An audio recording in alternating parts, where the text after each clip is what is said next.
Hey everybody, how y'all doing? Welcome to the stream. I'm DC. This is the producer panel for actual plays. Yay! You're on my channel. It's amazing how that works out. Welcome on in this Friday night. Thank you all for coming on in. Before we get started, I have collected a wonderful group of talented producers and going to let them introduce themselves, starting with Dimples. Hello, everyone. I am Amir Dimples and Dice Hamza. I can be found around the internet as Dimples and Dice, basically everywhere that they have social media things. I do tabletop streaming and producing over on my channel and rolling these 20s. And you can also find me in a plethora of other places, which are too numerous to name. All right, Jordan. Hi, everybody. I'm D&D Jordan Lee, she, her, they pronouns. I am usually found streaming on my channel, D&D Jordan Lee everywhere. I also do a number of charity games. We do Games for Change Weekend, which is a TTRPG-based charity weekend that we do a couple times each year, as well as Ampistrano D&D, which is a D&D 5e homebrew campaign. All right, Josh. Hey, my name is Josh. You can find me everywhere on the internet at Joshua M. Simons. That's my handle. It's also the name of my website. It's joshuamsimons.com. I am a game designer, content creator, a lot of things, wear a lot of hats. But by day, I am also the community manager for Demiplane and produce all of our streams over there on top of, a variety of other freelance and content creatory stream production things when time permits. So that's me. All right, and Robo. It's me, RoboGoblin. You can find me everywhere at TTRP Gifts. My pronouns are any, all pronouns, and today I'll be playing. No, that's not here. I'll be playing myself, RoboGoblin. I'm a charity streamer. I produce charity streaming stuff. I'm a TTRPG player and an MTG ambassador, and that's basically it. I'm so excited to be here with all you people. And Robo, what do you have going on right now? Oh, God damn it! See, I'm not good at that. Right now, over at my channel, we have the Roll for the Arts event, which is raising money for the Entertainment Community Fund. And right now we got a bunch of cool interviews. We're gonna have Bonnie Gordon, and it's gonna be wild. And we're already almost to $1,500 raised, and it's amazing. If you want to have that, like, while we're talking, and like have that and like minimize or whatever, you can totally do that. Tabs are a thing, y'all. And donate, because it's a good cause. And I'm DC. I'm producer for Rivals of Waterdeep. I have a cat that is demanding attention right now. And so when I go like this, I'm petting the cat. The cat doesn't like me to pick her up, but she does like the scritches and, makes it inconvenient. But anyway, so I produced Rivals of Waterdeep seasons 13 to 15. I've done a bunch of charity streams. On occasion, Josh invites me over to Demiplane. I also moderate a bunch of places all over the internet and content creator. And, I stream on this channel. Fancy that. It's amazing. All right. So thank you all for coming in. Thank you for hanging out. And as I said, we're here to talk about actual play production. But first, and this is something I got from Josh when we did a panel at Gen Con, is that why do this?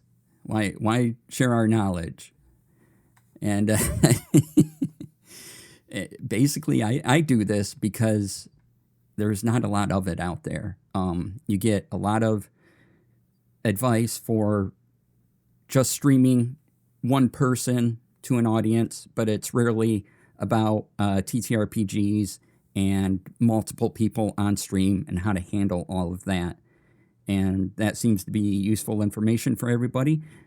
And so I like to put it out there. I do a Tech Friday show to explain all the streamer tech stuff that I do. And yeah, I like teaching people. I want everyone to, grow and be better and, take a point and launch out and awesome. And if I can help you with the starting point, awesome. I love that. Anyone else? Yeah, well, I think one of the things that we talked about at that panel that we did at Gen Con was also we want to make sure that there's kind of like a common starting point for people who have maybe never done any kind of streaming before and really want to know, like, one, how do they get into it? But then two, like, what's kind of like the base, like, technical level of expertise that you need in order to do it. And the idea being that the more, like, on the same page we can all be as producers from everywhere in the tabletop space, whether you're doing streaming or stuff on YouTube or TikTok or Instagram Live, or insert whatever new platform has popped up in the last 48 hours since I checked. Like the idea being that, like, the more we kind of all have the same general, like, language that we use to talk about things, and the same kind of just baseline of, hey, these are the things that one would expect, whether those are things like expectations or, like, technical know-how. It's really helpful just to, like, be on the same page. And so that's one of the big reasons why I love doing these types of things, and I hope that DC continues to invite me to do them, is just to continue to, like, contribute to that kind of shared wealth of knowledge in the space, because the more that we can kind of talk about these things and help people learn, or if they're already experienced, maybe fine tune their setup, the better that serves the entire community. Yeah. I'll keep it simple. I want to help people not make some of the same mistakes I did when I first got started, because you learn a whole lot just doing stuff, but you also learn a whole lot of bad stuff that you probably shouldn't do. And those are things you have to learn to break. And so getting to know the pitfalls to avoid from the start is always a good place to be. And I get to learn from other people who are doing it. You don't always get to have these conversations with people. So I enjoy doing these sort of things for that reason. I agree. I think obviously the passing of knowledge, but one thing that and I'm sure we'll get more into discussion about this as this kind of conversation goes, but no two productions of actual plays or even just by yourselves are ever the same. Everyone has their own unique kind of signature and style and things that they want to bring to the table, as well as we're in a space where things are constantly moving and changing, especially with good reason, the big push for accessibility as well for a lot of our streams and such. So I love being a part of that conversation. Similar to Dimples, I would love to prevent people from making the same mistakes that I did, because I definitely made it harder on myself in the beginning stages for sure. And I think just allowing yourself that grace and reminding people of that, because I think oftentimes, especially as producers, we feel like we're under the spotlight when things are really kind of happening. Just trying to help out in any way that I can. Yeah, absolutely that. But I also think that producing for TTRPG streams is kind of rare. Well, it was a little bit rare when I was learning how to produce stuff. I looked up tutorials and there was nothing that could help me. Like, I wanted to do a TTRPG stream, and there were millions of tutorials on how to open OVS and how to stream on Twitch and stuff like that, but there was nothing really that helped me a lot.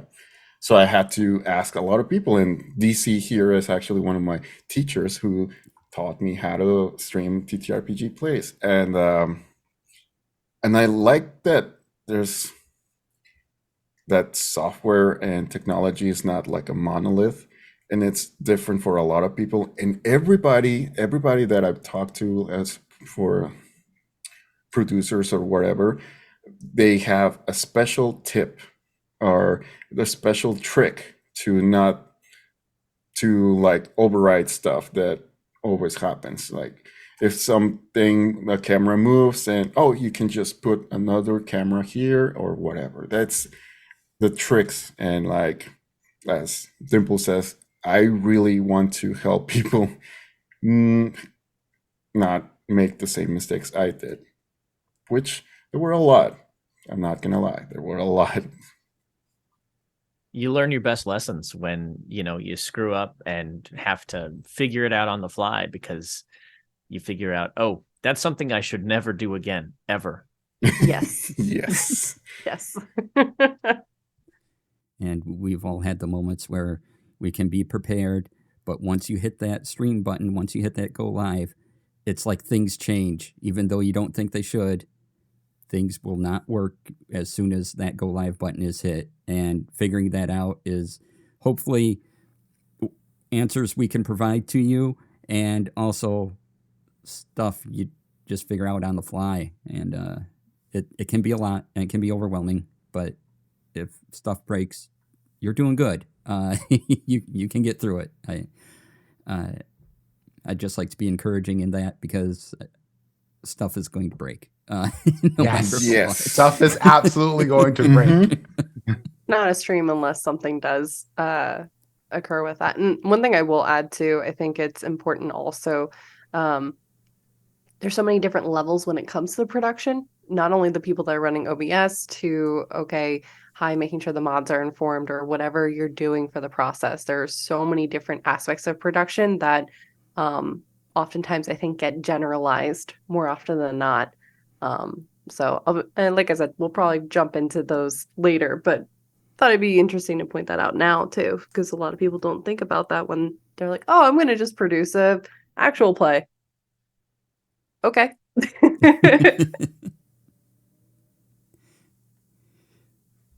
So that's kind of a good jumping off point, is thinking about producing an actual play. Like my lead time is probably at least on the short end of thing, I'm looking at a month to get everything together, get the people together, get the graphics ready, get everything going, if I'm DMing, to get the plot all set up and going. Usually before I even propose something, I have an idea of the story, and then I finish it off during this month. I'm getting everyone graphics, and then there's that week or so of promotion beforehand and everything. So what do you all do for kind of a timeline? And what do you do in those during that time? So I would say that I'm in a similar vein, but it's still a little different than me because I am a very low prep GM. Like as far as like if I'm doing something on my own channels or if I'm doing something on Roll News 20s, I'm that bullet point GM. I try to keep and reuse as much content and stuff from other games that I run.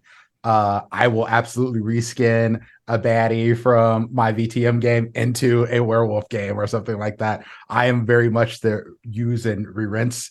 But when it comes to what visuals I put on the screen, that takes me a lot of time because to be honest with you, I'm not much into art and design or anything like that, but I have more time than money in a lot of cases. So I spend a lot of time making sure that whatever is in my brain looks good on screen.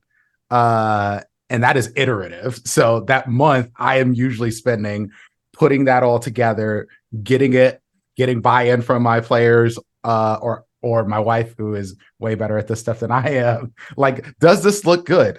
Do these colors work where people can actually see them? What about color blindness? Things of that nature. I want all of that to make sense on the screen. So I need that time to actually make the visuals work for what we're trying to do. And so I spend around that same amount of time, about a month, doing that work. I'm kind of on the opposite end. For me, when it comes to like our charity streams and stuff, for instance, like we're about to have one in November. We've been planning that since March.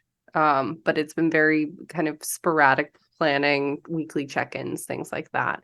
And now as we're approaching, now is the time when we're really starting to get things together. So probably about 6 to 8 weeks is typically my time frame. For Ampistrano, for instance, that was a solid 2 months, because I am extra. So one thing that depending upon your project, you may use a lot of overlays or different assets, and depending on how dynamic or different you want to make your project, from having one overlay or 2 overlays, which is also fine, to having more of those breakout spaces where 2 characters or the DM and the character are talking and you can still see others, or it's just more of an isolated thing. You're having a battle map. That takes a lot of time to put together. And I'm a bit of a perfectionist when it comes to that. So I have to have that time and that space to kind of build all that together, make sure everything's in OBS, and at least looks nice. We have captions ready to go. We use Google Meets more often than not, making sure everything's accessible. Oh, are we going to have a sign language ASL interpreter on stream for a portion? Making sure we're able to do that switch. Oh, somebody's going to drop. They can't make the session. I need backup overlays so that way that person's window is not just sitting there. Things like that.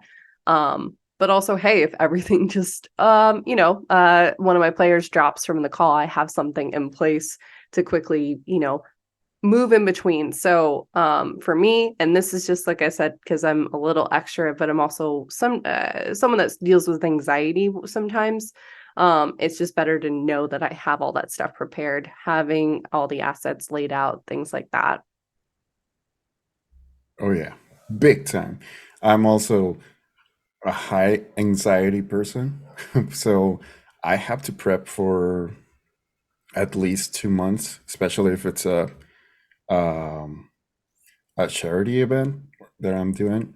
And like right now, we're gonna have the Hispanic Heritage Month in October, and I've been planning that for 2 months. And part of that is mostly just getting people to just reaching out to people and asking them if they want to play and getting their assets and making my assets. And as far as overlays and stuff, I'm not good at that. I'm really not good at that. So I'll just commission somebody else if I have the money. I prepare it months in advance, so I kind of save up for reaching out to people for making assets and overlays and stuff, because I actually can't do that. I would just put a picture on the background and put like frames and that's it.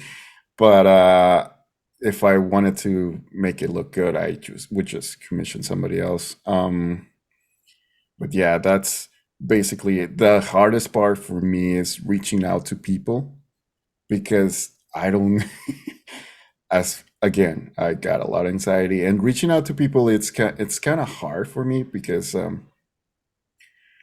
don't want to bother people at all, or I don't want to. I know they're going through stuff. Everybody's going through stuff, and I don't want to add more to the plate. But I do it. It's hard, but I do it.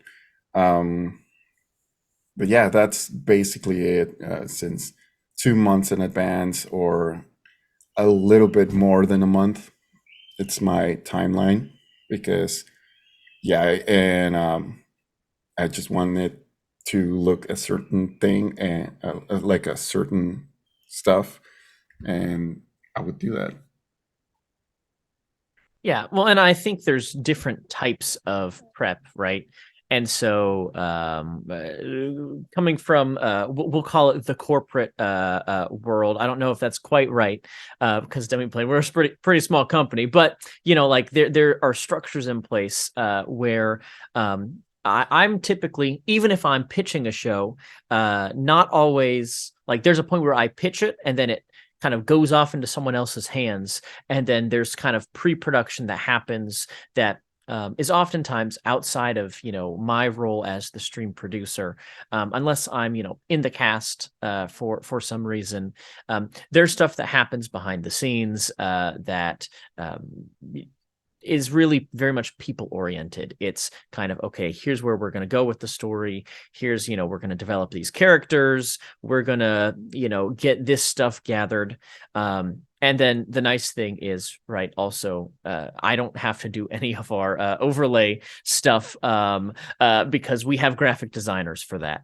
But I think of like the planning side of prep for a stream as being different from like the getting things set up, technical side of preparing for a stream. And so I think it's kind of important to distinguish those two. And also, we've got a great question in chat that I think is very kind of oriented towards the like technical planning for things, talking about making overlays, and probably a great point to have a conversation about. Because I'm similar to Dimples in that I don't have an artistic bone in my body. And so, like I can really like put together a very simple bare bones overlay. And like over the years, I've learned some tips and tricks so that it doesn't look like, my first illustration in paint. But like it's really still not a great like overlay still, if I'm being honest. That's why we have graphic designers. But there are like great resources out there for like frames and things like that. But I'll just share, right? I use both Photoshop and the Affinity suite for like asset creation. And one of my favorite tricks is you can make a frame with like your draw a square or draw a circle or draw a rounded rectangle box, and then just make the inside like transparent. And then I can do all kinds of fun things with the line around the outside and make it as thick or as thin as I want, and give it lighting effects and textures and do whatever I want. And that way, like I kind of have like 3 layers to my overlays, and there's like whatever the background image is, like for instance, the nice foresty background behind Jordan. You've got a nice foresty background, and then I would put faces over that with, boxes around it. But one of the things that I really like that our graphic designers do is they like allocate like a third of our overlay for, hey, here's rotating graphics and spots for our little sponsor stuff. Yep. And we've got a logo and character art, and all that stuff rotates through. And they make it all for me. And so then I just spend, a couple hours getting it all set up in OBS, and then going through and mapping everything on my Stream Deck, so that way I can just push all my buttons and it all goes through automatically. And I have all kinds of like macros, like commands triggered. So okay, I push this button and it switches to the title sequence, and then after the title sequence is over, you wait 5,200 milliseconds, and then you queue up the base scene. And so that way, I can just kind of in the last 3 seconds of that say, hey, and we're live in 3, 2, 1, go. And then I can turn my attention to Sirenscape and whatever else, is going on, kind of juggling things. So those are my like overlay design tips and tricks. I'm curious to hear about y'all, especially, Jordan and maybe DC, who have an artistic bone in their body, because I sure don't. So for me, I actually use Canva. I have a Canva Pro account. That is my go-to as a content creator, because it's great because it will, if you have a logo or something like that, it'll build everything together. When it comes to that, I use that exclusively. They actually have a template in there called Twitch Overlay. So it has the proper dimensions that you need. So I use Canva exclusively, and then obviously the kind of drawback with Canva is you can't cut out windows or things like that. So what I actually use is there is a website called Pixlr, and I have a pro account on there, and you can actually just pop everything over there. It'll keep your images in a file, and it cuts everything nicely. So I usually am bouncing in between 2 of them, and that's worked out perfectly for that.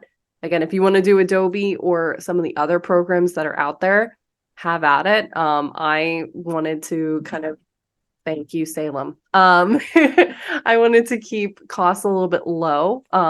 eventually I am hoping to get more of like a Photoshop suite. But I'm also self-taught, so that's why I was like, I don't need to really kind of spend a lot of money on a program that I'm not necessarily familiar with. And Pixar's very user friendly. They have little, setups in terms of and reminders of things when you're kind of going through it.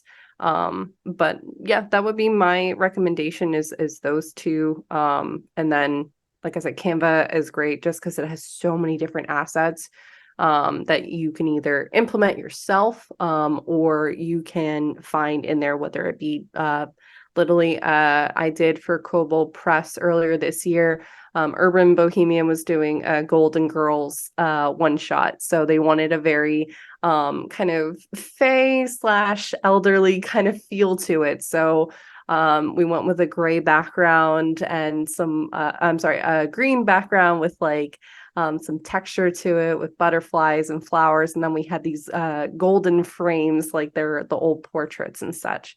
But I think kind of going in with some kind of vision, like a mood board or something, kind of helps hone in on what exactly you're looking for. Now, if that's not something you want to do, because that is a big undertaking, the amazing thing is there are a lot of creators out there that do commission and take commissions for overlays. We oftentimes will, if I'm stumped, I will reach out to somebody, a friend of mine who can assist. You can also look on Etsy and other places as well, but there are a ton of things when it comes to that. So that's my kind of go-to. Yeah, so for me, Canva is my go-to. Before that, I actually used what was it, Adobe Fireworks CS6. Um, oh, and that was such a good tool for me. Um, it works. It's old. It's really old, but it kind of works for me because that's the one that I'm most familiar with, because that's the one that I used back in high school, and I've never actually used Photoshop. I know it's supposedly better than that, but I'm more familiar with Fireworks, and it works for me. And that's the one I used for my Encanto one shot that we did, and I had to like make like the frames look as the doors of each of the characters that we're gonna play. Um, I had to put like flowers and like butterflies and stuff like that. But that's actually my Fireworks can. I used to had another one, but I can't remember. If I remember, I'm gonna post it in chat or tell it to DC or say it to DC. But yeah, Canva is great. I have a pro version of it because I use it to make the promos for all the events that I'm doing or the one shots that I'm doing. I use Canva a lot, and it's a time saver, and I think it's 15.99 a month. I can't remember, but it's highly worth it, and I would suggest that to people. Right. Here I come with the laziest advice. So I have been on the internet for a very long time, and there's been a lot of free to use backgrounds, things of that nature that I have just accumulated into folders and an external hard drive. And I've been using that for probably the past, I don't know, 10-ish years for a lot of inspiration for stuff. So I have things separated into different folders for different inspos, like cyberpunk or 80s themes or stuff like that. And I'll go in there and I will take out pictures or photos and use those for my inspiration, because this was the time before I was really into Pinterest and knew that was a thing. So I'm still stuck in the very old school method of doing that. Once I figure that out, I'll toss it into whatever filter is the freest available. So I use my phone for practically everything. because it does not take you that much to draw a rectangle or a circle or something on a phone, and you can do most of your overlays. Now, that said, I've upgraded since then. I'm using Adobe Photoshop because I get it free through the place that I work at. But if I was not getting it free, I do stuff like Pixlr. I will toss a filter on it with Prisma. I will toss it into Adobe's free tool that you go up and transparent the circles that I want to. And I'll make multiples of these. So when people fall out of the game, which they inevitably will because disconnects happen no matter where they are, you have multiple overlays. And then you find yourself some free to use fonts and you toss those in a folder too, because there's a bunch of those like free to use that you can absolutely look through and then use those for your inspirations as well. You toss it all together for you people who are not artsy. You can make something that looks halfway decent.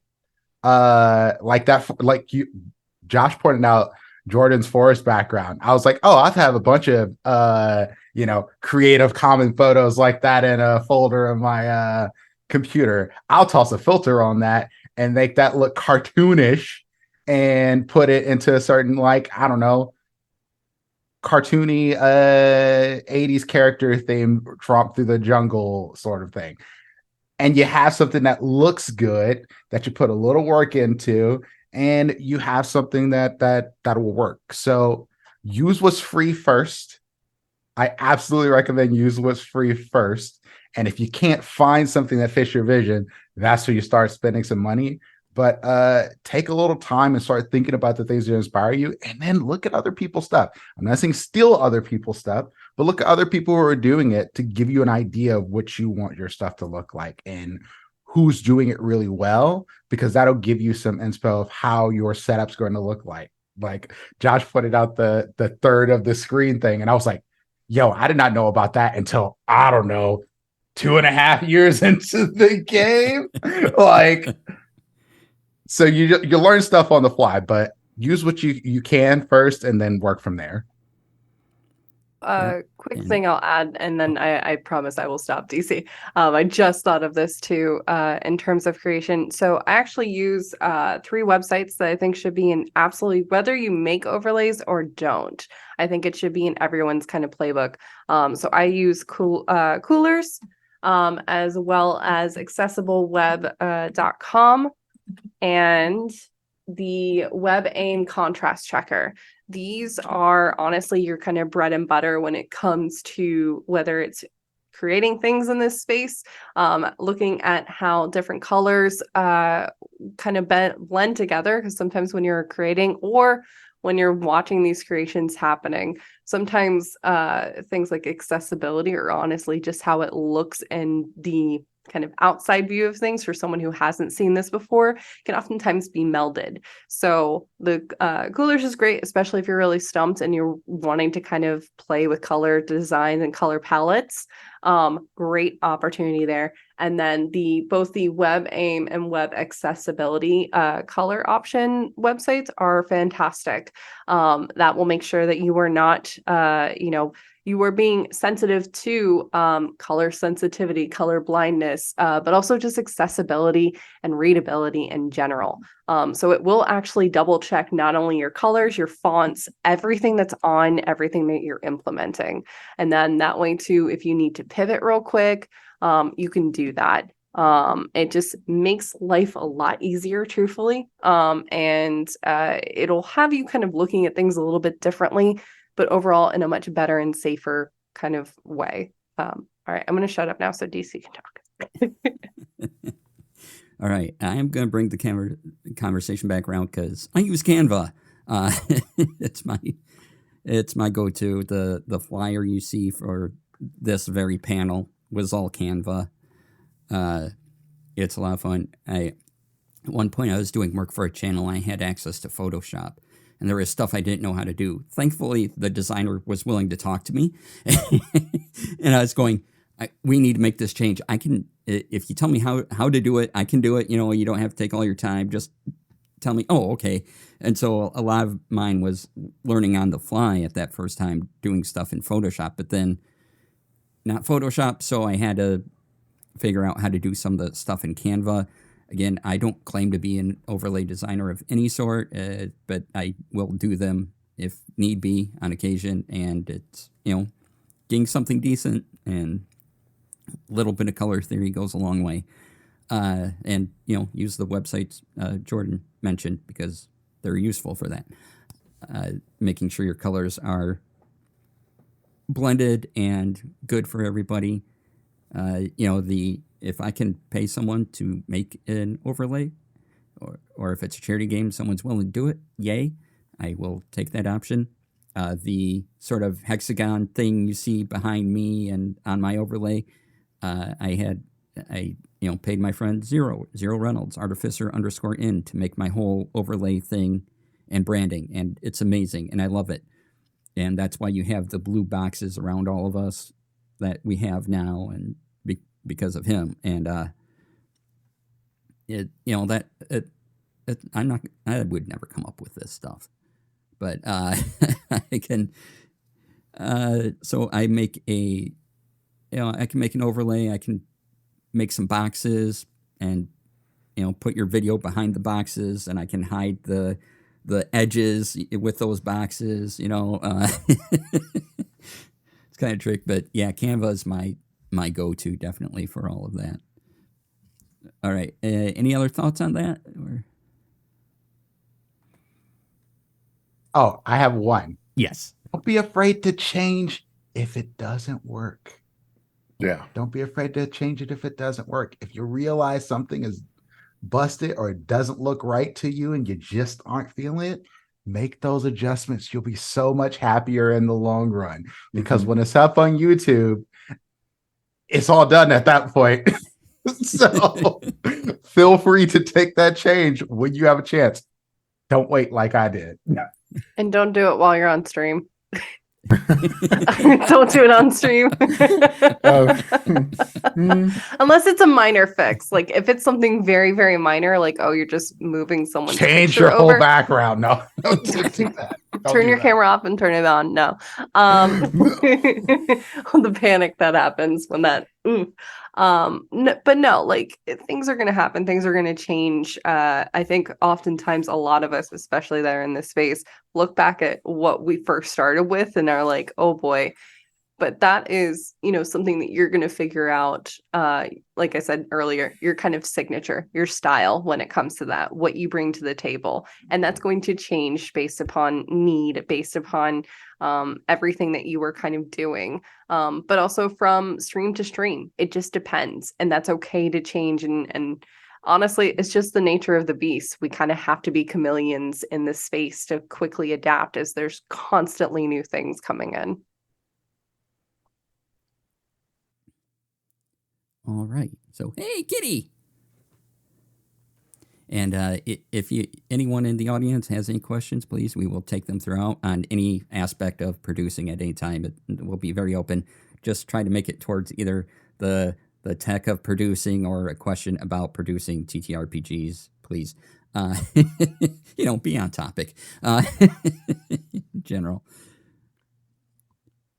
And, one more thing about timing is I ask as often as possible to get overlays and things and have everything ready at least a day before we actually air, because I'll spend that day setting things up and doing everything, and then I try to sleep, and sometimes in trying to sleep I'll think of other things and ways to make the stream better or easier on me, like, oh no, if I made this the button to do this thing, that'd be a lot easier. And just giving your producer time to do that little bit of extra work is amazing. Bravo, your face. So I think we all have dealt with this. Yeah. No, I like kind of piggybacking off of that, right? Like I have the benefit of like a lot of times, right? The people that I work with are like, hey, I don't really know, like, how to do this stream production thing. So what do you need? And I say, I want a week. And they give me a week's lead time on things, which is so nice because I can like just casually set things up and it's a very leisurely pace. But yeah, goodness gracious, there's so much that, like, when things come in down the wire, it's so stressful, right? For you to get things set up. And I think bare minimum, right? Like DC said, a day, so that way you can like sleep on it and have some time to go back, because there's absolutely like benefit to like letting hindsight do its thing and having still the time to go in and change things. I like to, once I get everything situated, like go walk away and then come back and actually like play around with the overlay with, like, pictures of me doing funny faces, in each box, so that way like I see what it's going to look like, and then I kind of just get a sense for, okay, here's how this is going to go. Oh, I forgot to set this thing up, or hey, I didn't catch, like, this transition thing was off, and just going through the motions of producing the show before you actually go live for that first time is so helpful to realize, oh, I missed something. Whoops, forgot a scene. I need something new, and I'm so glad I caught it now and not while we were live, Similarly, ideally, a week, and that's a deadline that I at least set with myself, when it comes to Ampistrano or other actual plays that I might be producing for. But that also just gives me time, like Josh said, to kind of look at everything, double check that, because we all know this. Sometimes when Windows updates, it messes around with OBS audio. So all of a sudden that's now not working, and it's better to find that out now versus on stream when everyone is muted and you have chat yelling at you that everyone's muted. But honestly, for most of the time, I say at least 48 hours.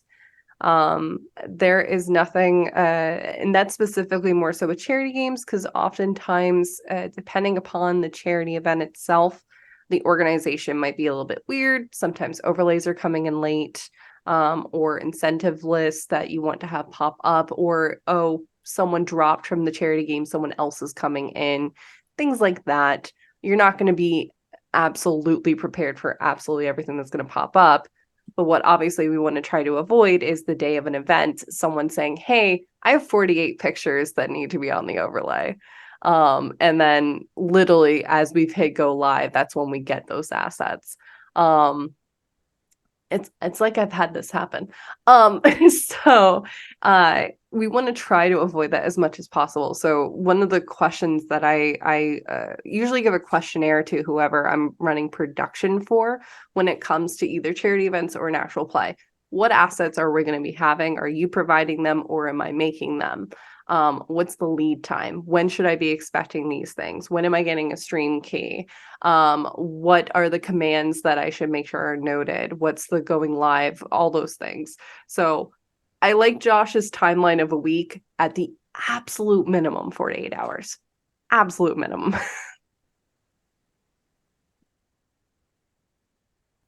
For me, I'll be honest with you, because I do this as like a part-time outside of work thing.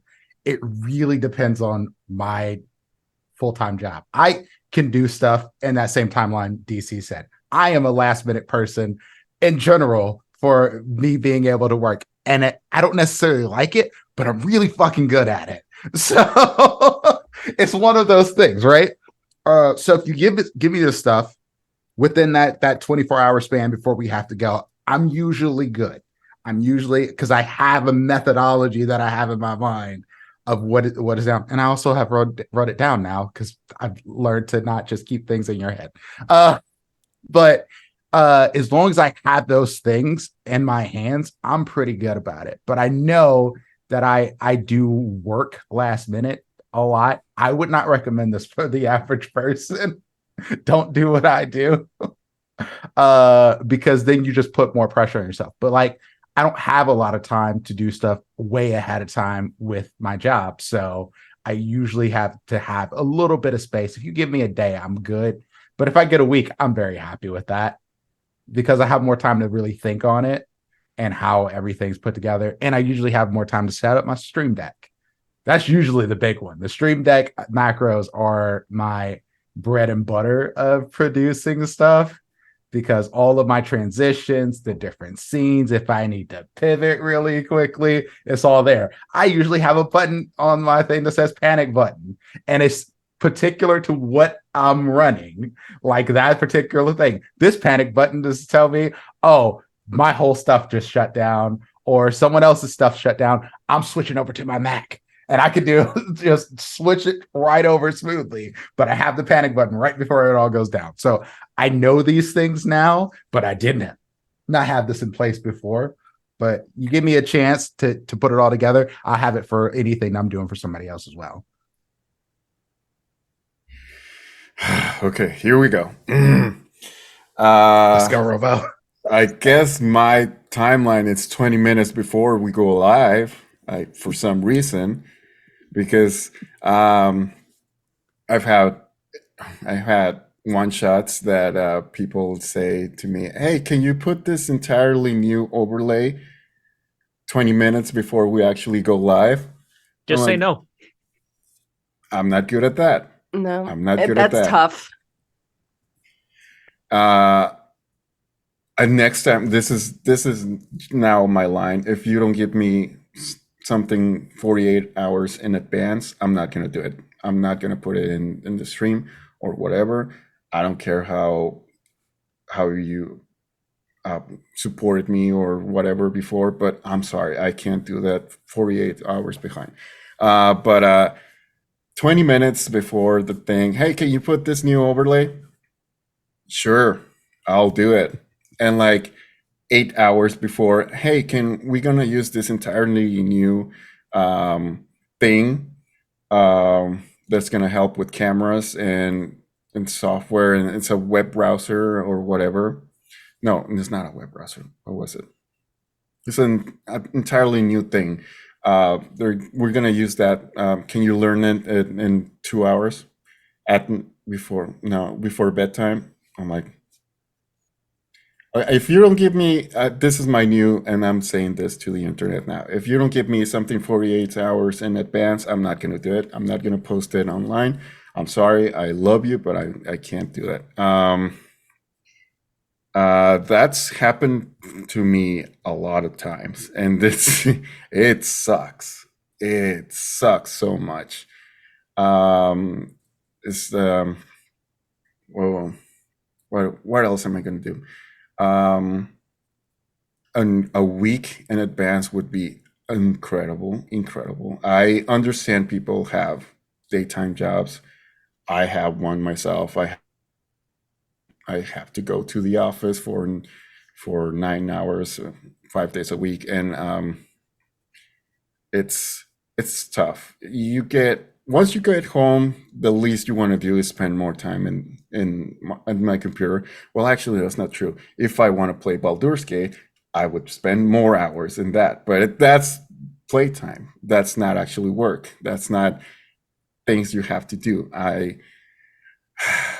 But yeah. Sorry, I got a little bit intense there, but yes, that's my new hardline. Yeah, people have jobs and sometimes they do things, and I understand that, but just set your limits and tell people, hey, if you want to have something 48 hours or whatever timeline you want to set yourself, 24 hours is at most really good, but if you had more time than that, that's even better. One thing, and Robo, thank you for speaking to that, because I think unfortunately it happens far too often, just because a lot of times people don't actually understand what fully goes into production. But one thing I do want to quickly clarify that I think changes will happen, right? Overlay updates because someone's misspelled something or things like that. Sure, give your producer as much notice as possible. We're not going to say no because, oh, Dimples wants to have a certain word on the overlay and has decided that last minute versus, there's a misspelling. That's vastly different. If I have a client that's saying, hey, by the way, we need this overlay instead. So sorry, here's the correction. So-and-so's name was misspelled. That's one thing. versus, oh, hey, here's an entire packet of 5 overlays. Plus we need a battle map. Plus we also need to make sure that you pick the music that you're going to be playing during it. That is completely different than minor corrections here and there that are going to come in. So I think that's something to kind of make sure that we specify, just so people are not like, oh, it's 48 hours, I can't get something, but someone's name is misspelled or something like that, or vice versa. Just, certain things, yeah, but if there's something you want to add in later, hey, you can always do this again and take notes on the process as you go. Well, and that's why I think it's really valuable to have stuff prepared ahead of time, because one, you can proofread everything, in advance. But two, when everything is set, at the very least, a day in advance, then when someone comes to you before the stream and says, hey, by the way, I want you to add this map to the overlay, or by the way, we're going to introduce these new sound cues for our stream, you have a chance to deal with that, right? Because when I'm thinking in my 30 minutes from the start of call time to go live, right, like I can make probably 2 or 3 big adjustments to the overlay and the stream setup in that 30-minute period, and still get everyone's faces put in the right spot, and be good to go. But the more prep that I have to do in that 30-minute period, the harder it is to pivot. And so the more you can get things out of the way beforehand, you're just saving yourself stress. So that way, like, I like to give like what I'll call like, a white glove, like, production experience, right? Like, I want people to show up and I'm like, hey, great, how's everything going? And I'm like, acting as the greeter at the Walmart there in, the actual play, green room, saying, hey, like, let's get everything going. Let's get everything set up. I'm doing audio checks, like, as soon as people are in. The moment they pop in and say, hey, I say, hey, great, awesome, can I get a mic check from you real quick? And I just try to have everything ready to go as soon as possible, so that like 15 minutes out, I can be like, hey, we're all set. Any last minute changes we need to make? And then, I can focus on that, because, my base, right, the bare minimum that I need to go live is already done. And so that's kind of like my personal approach. Obviously, your mileage may vary. I feel like with charity games, and things where people don't always have like the same like expectations level set for themselves going into it, it can be really hard. And that's where communication about, okay, here are my expectations, here are the deadlines, here's where you can expect information, and here's where you need to get me information, is really helpful. A lot of the challenges that we face, I feel like, oftentimes come from someone isn't clear on what's expected of them. They're not clear on when they're supposed to show up, in the pre-show lobby, or they're not, clear on when exactly that file was due to them. And rather than ask and confirm, they're just going to run off of whatever their assumption is, right or wrong. And so, yeah, I think communication with clear expectations is a huge thing that you can do early on to make sure that you have as few hiccups as possible on the day of, your stream. Absolutely. Yeah. And because often, and this seems to be the standard, and I talk about this, if you ever are at one of my panels at con, you'll get this speech. So just be prepared to hear it again. But for whatever reason, we get about 30 minutes of prep time once all the cast gets in. That seems to be the standard that has appeared. I would like it to be a little more, honestly, but we get 30 minutes. And if a file needs to change, well, now I need to download the file, make sure it looks good, make sure it fits, put it into OBS, test, maybe I got to make a new button or anything. That's an extra 2 to 3 minutes of my time. Now I'm down to 27 minutes, 25 minutes before show. And I still have to take care of all the other things that I needed to take care of in that 30 minutes. Yeah, this is especially prevalent when you're doing like a one-off thing. Like if you're doing multiple things, you can iron out the kinks over time, but when you're on a one shot, like for example, when I did Roll20Con, that was a lot. Trying to figure out how to put all the pieces in there, what to get over to my producer, and I'm like trying to make sure I have everything else on there, but I'm also getting information that I need to pivot some things and show some different things on the screen that I was not necessarily prepared for and was not told that I needed to prepare before I got into the show. So that stuff puts a lot of pressure on your producers if you run into those situations. So this goes back to Josh's thing, like the more information, the more you communicate, the more detailed you want to be on things, exactly what you want ahead of time. And if you have a lot of stuff, then give me more runway. Because DC was just talking about, 24 hours, 48 hours. But if you have a boatload of things you want to do, or you want to have like some fancy transitions, or you want to bring in guests in the middle of this or something like that, give me some more time to prep too. Yeah, that's very important. And I get people are people. Well, going back to the time stuff.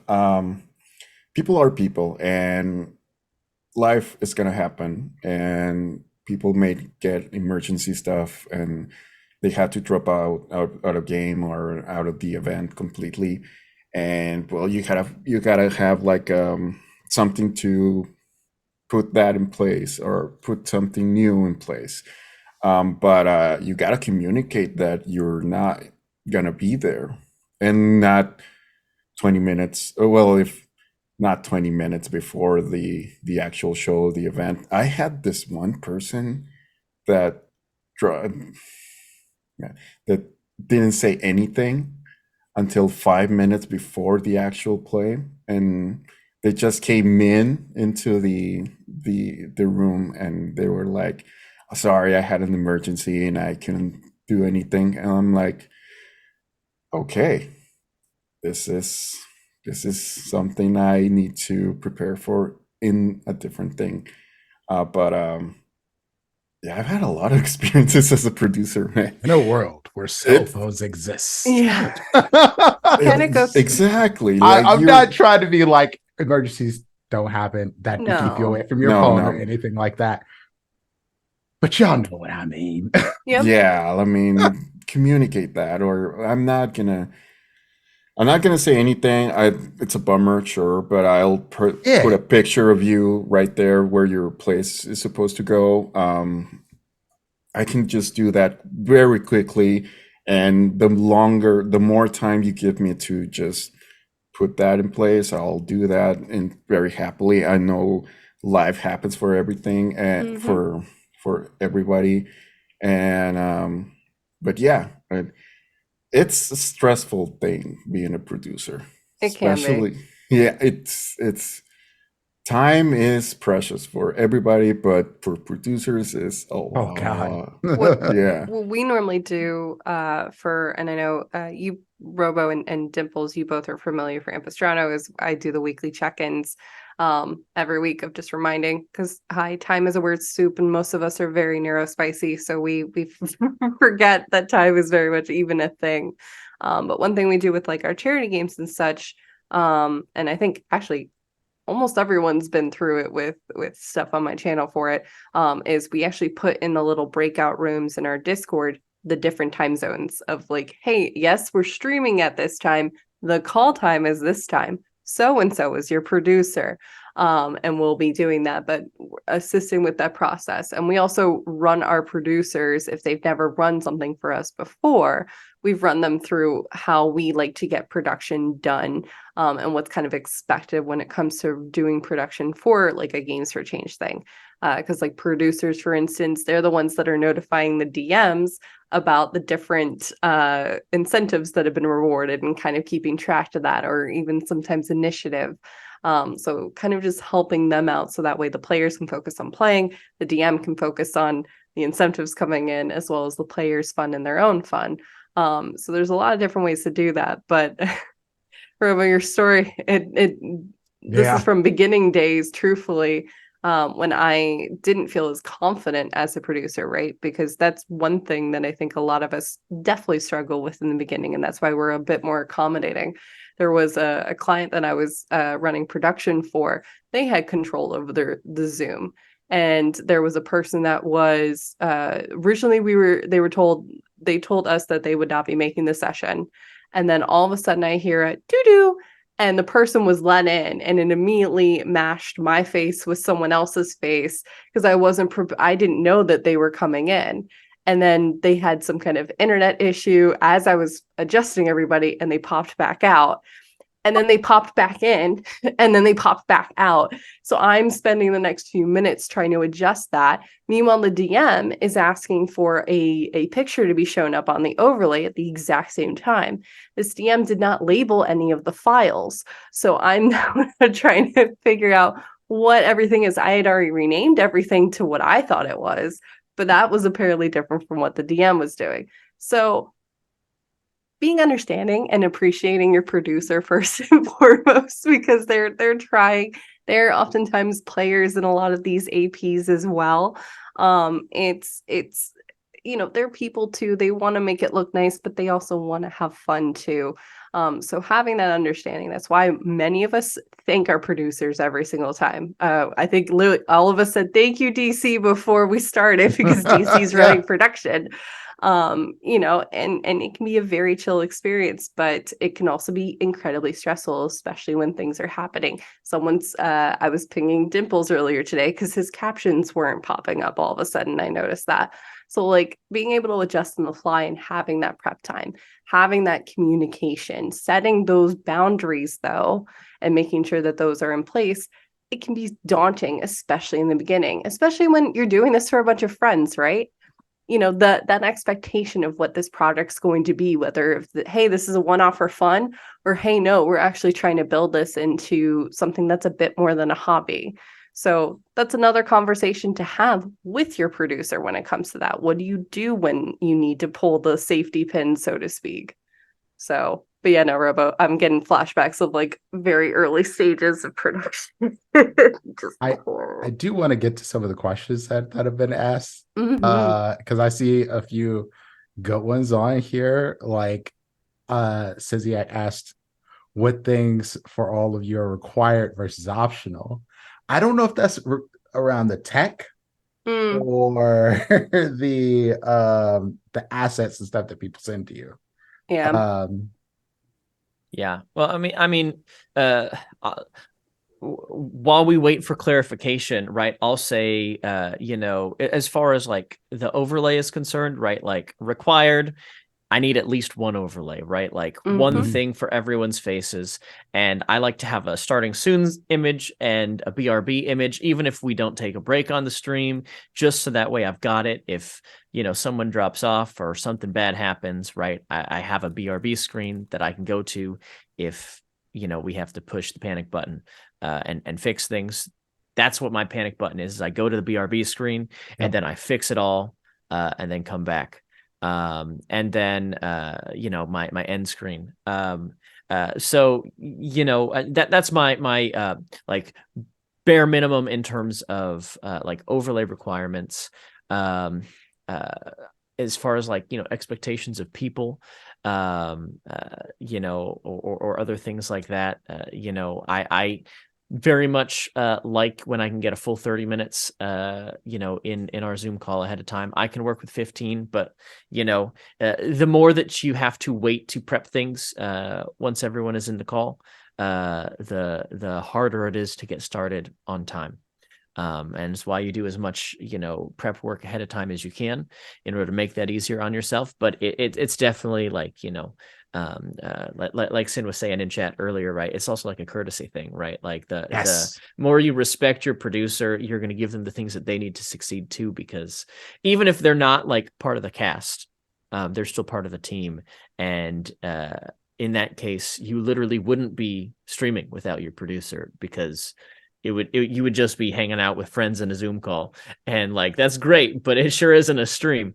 And so I think it's really important to figure out what your requirements are each step of the way. Those are what mine are.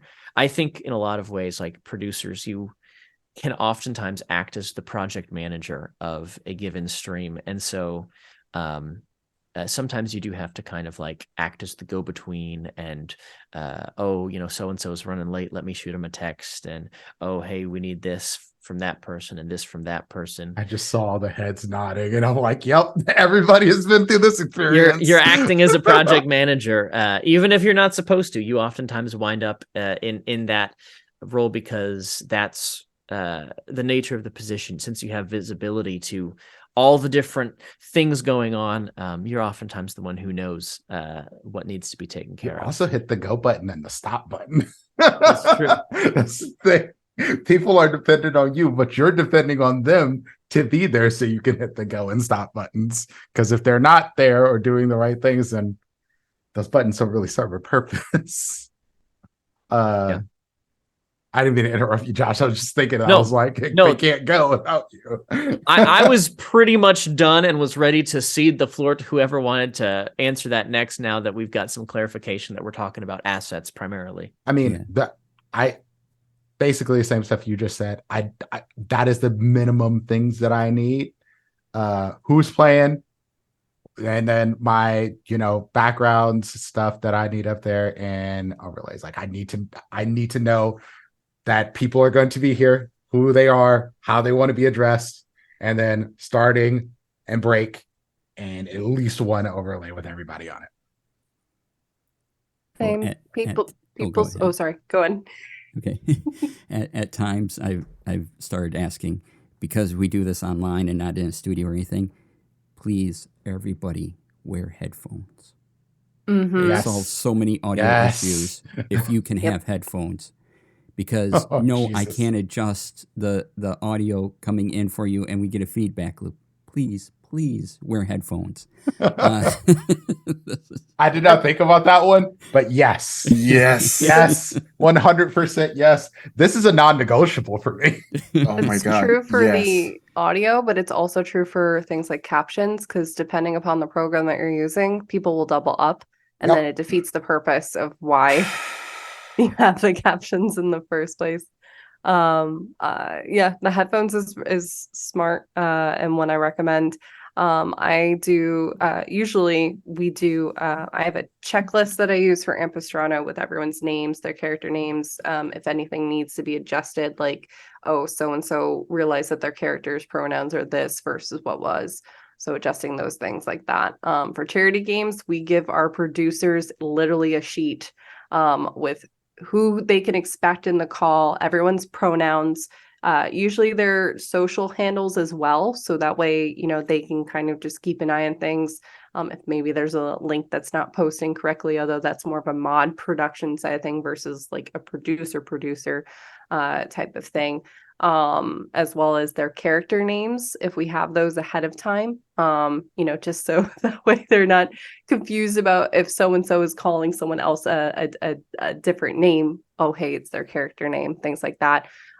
We also double check with everybody, including the cast ahead of time about, hey, have you been through how we do captions, whether that be a web captioner, Google Meets, a number of the various different captioners that are out there, and do they need a walkthrough ahead of time?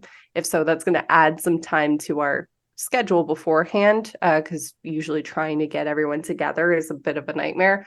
So instead of 30 minutes, we'll ask for 45 or we'll ask for 40, just so we can have that kind of walkthrough as well. But yeah, roughly about the same. There's a checklist that we use. Yeah, and we're going to take a break here real quick. Speaking of checklists, I'm going to plug myself a minute. If you really should. If you use Notion at all, I have a production template in Notion that includes checklists, and I'll take you through pre-production to post-production. Just use that link there. No cost to you. Once you hit duplicate to your Notion, you can do whatever you want with it. I provide instructions, and I have YouTube videos on it all, and it's all there. So if you want some checklists, or at least see how I do things, because yes, I use my own templates. I had to fill out all the stuff with. take a look at that, please.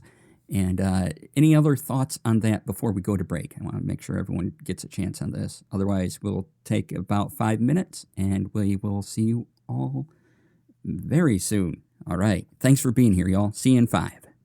Welcome back, everybody. We're here once again with the actual play producer production panel. Yay! I have amazing, talented people with me today. We have Dimples and Dice, D&D Jordan Lee, Joshua Simons, and TTRP Gifts. Yay!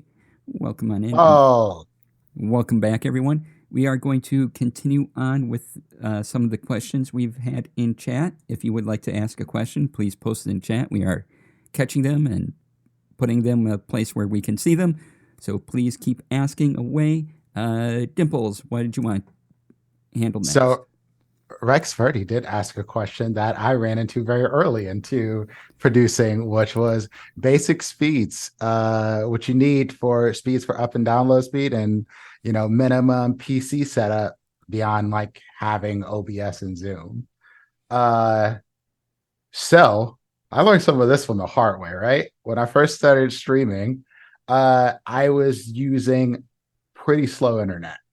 25 up, 25 down, because that's how Verizon Fios works, which was not bad. It's not bad internet, but trying to take in a multitude of other people's stuff and then bring in audios that's streaming and other elements, I realized, oh, I'm crapping out the whole internet in my house. And I also have someone who else lives here with me, and they don't necessarily like that. So it really depends on what you're doing. But if you're going to be doing TTRPG stuff and you're going to have multiple sources, if you're going to be using anything more than just Zoom, you're probably going to be looking at 50 up, 50 down. If you can get 50 up, 50 down. Some places do 50 up and or 50 down and lower amount up. 50 down is usually going to be your sweet spot, though. Now I have upgraded to gigabit internet and I never have to worry about this again, but that is expensive, and I do not expect everyone will have access to purchasing gigabit internet, but that is something you like. If you can upgrade your internet speeds, it is going to help you dramatically on your Zoom quality or what you output to your stream, because some of that is your computer, but the rest of it is actually your internet speed. Yeah. Well, and I think talking about internet speed, right? Like up speeds and down speeds are doing completely different things. Correct. And you need them both. Yes. And the great thing is, for streaming tabletop games, you don't really need a top of the line computer for producing stuff. A lot of your video quality and audio quality is coming from your down speed, because that is other people's signal coming to you. And that's where you need a lot for stability purposes, to make sure that you got high resolution, high quality from everybody else. You need good down speeds. I pay for like 200 gigabytes per second or megabytes per second, like a lot. Like I pay for a lot. I pay for the most expensive internet plan I can, because I'm not the only streamer in my house. And when we're streaming at the same time, we need to, both have enough bandwidth to have really good connections. So yeah, for video stuff coming in, you need good down speeds. Up speed, you really only need like 5 to 10 up for a really stable stream. You don't need more than that, but you're probably not going to be able to get that kind of much up for a huge down speed. And so that's where more up speed just gives you a little more wiggle room for stream stability. More isn't bad. If you can afford it, I recommend it. And I'm always going to recommend a hardwired connection over wireless. I don't care if you have the best wireless router and you are right next to it, you lose a lot of stability when you're using wireless internet, because, if you turn on the microwave or your phone passes through the area,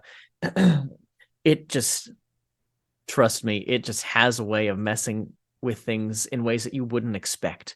It is truly like the strangest thing. Wire into your internet. It's literally life-changing. This makes me think of a thing. I don't mean to interrupt, but you know that like your house probably has somewhere between like 8 and 16 devices that are connected to your internet Oh yeah. at any given time. This is the average household is somewhere between 8 and 16 different things that is connected to the internet. So let's say your phone decides to randomly do an update while you have it sitting on your desk. Guess what? That's killing your internet speed. So it's something to think about, the other stuff you have connected in your house. You don't think about it until you run into problems. Yep. Absolutely. And then I do want to talk about computer specs briefly. Same. My like general rule of thumb is if you can run for tabletop streams, if you can run Minecraft on okay settings, like graphics settings, you're probably fine. Because you don't actually need a good graphics card to stream. It helps a lot. Trust me, it helps a lot, but you don't need it.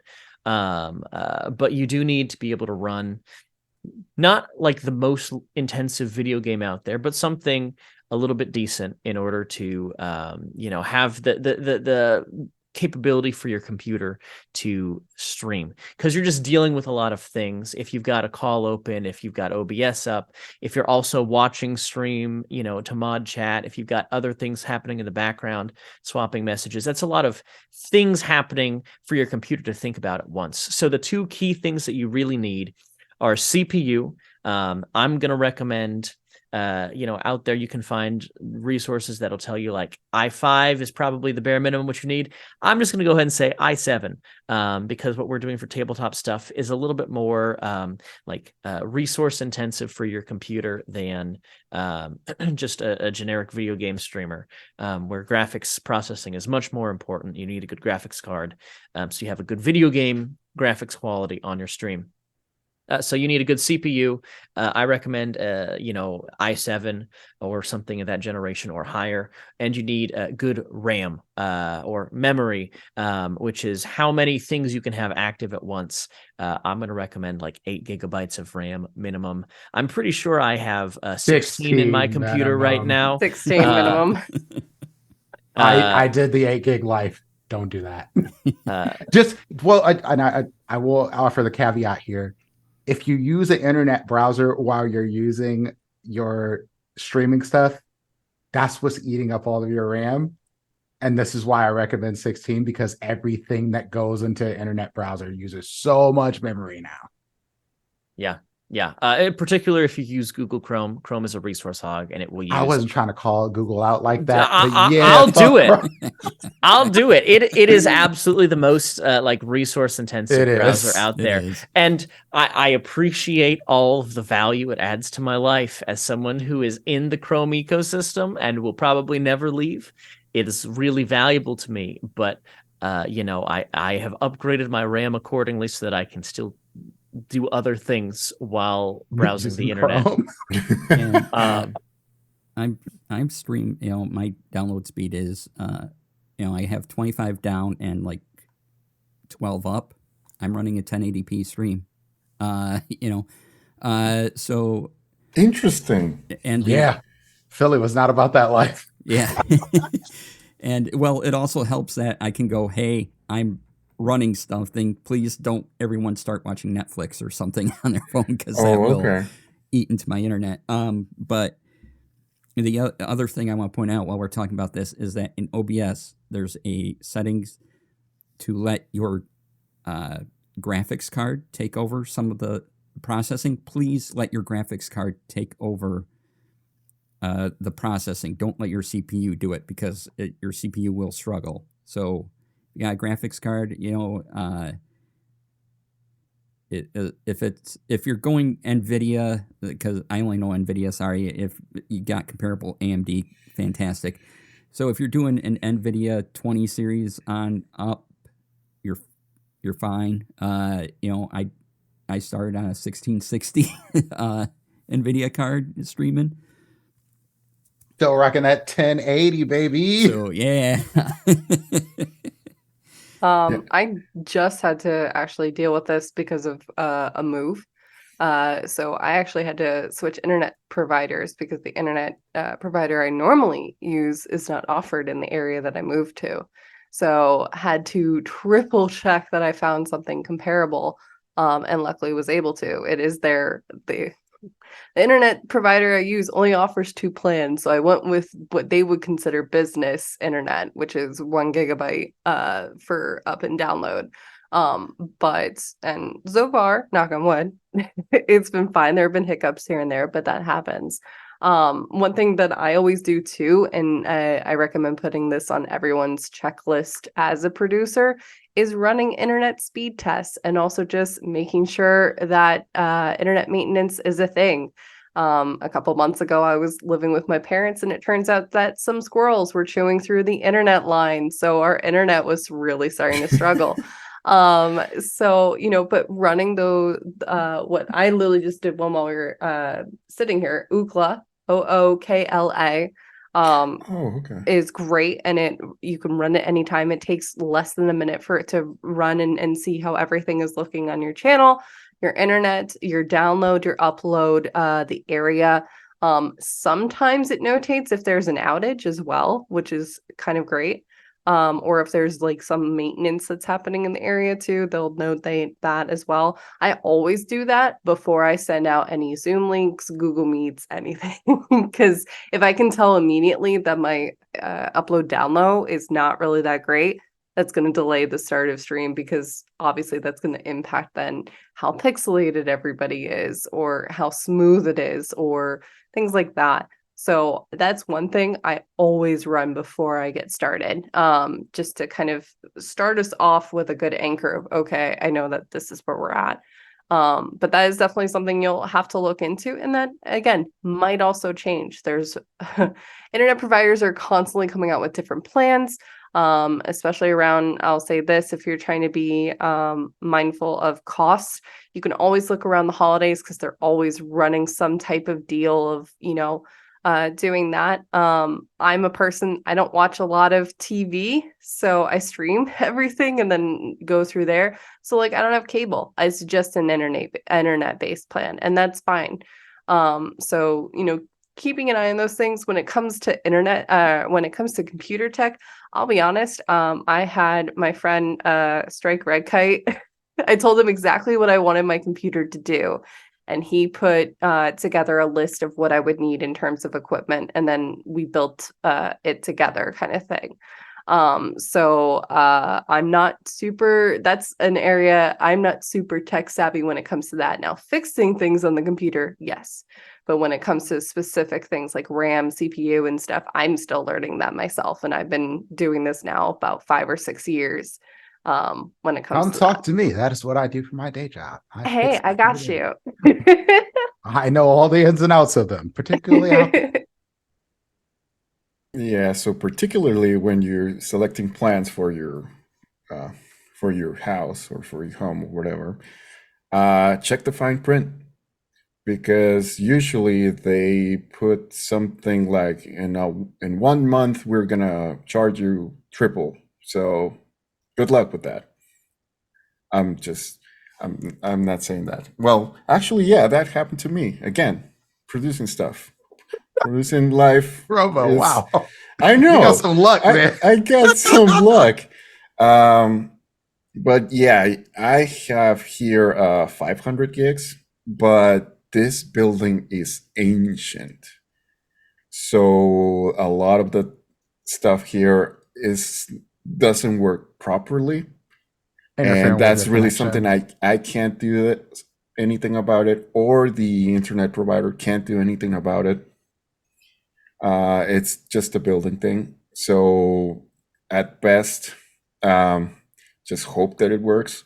I usually use internet providing the internet test to see how much I'm pulling out, and if it's really low, I'm just gonna say, hey, I'm having trouble. It might run slow, or cancel cancel the stream. But I do that a lot, and but it doesn't happen that often. I think that's, of all the producing stuff that I've actually done, I've never actually canceled yet, but I've had troubles where the internet speed is really low. and it makes everything for me really, really difficult. But I make sure that that it looks really good on stream.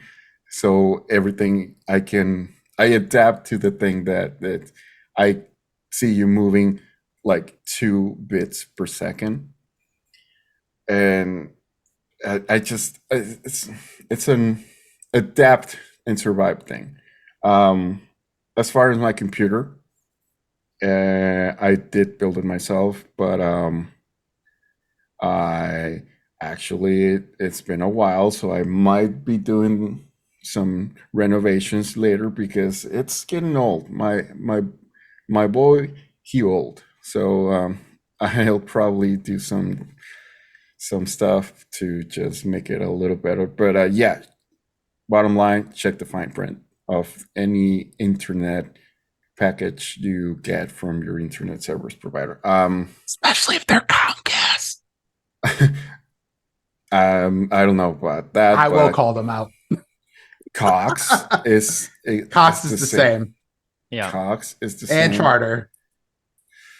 So I'm on yeah. Spectrum now. So yeah.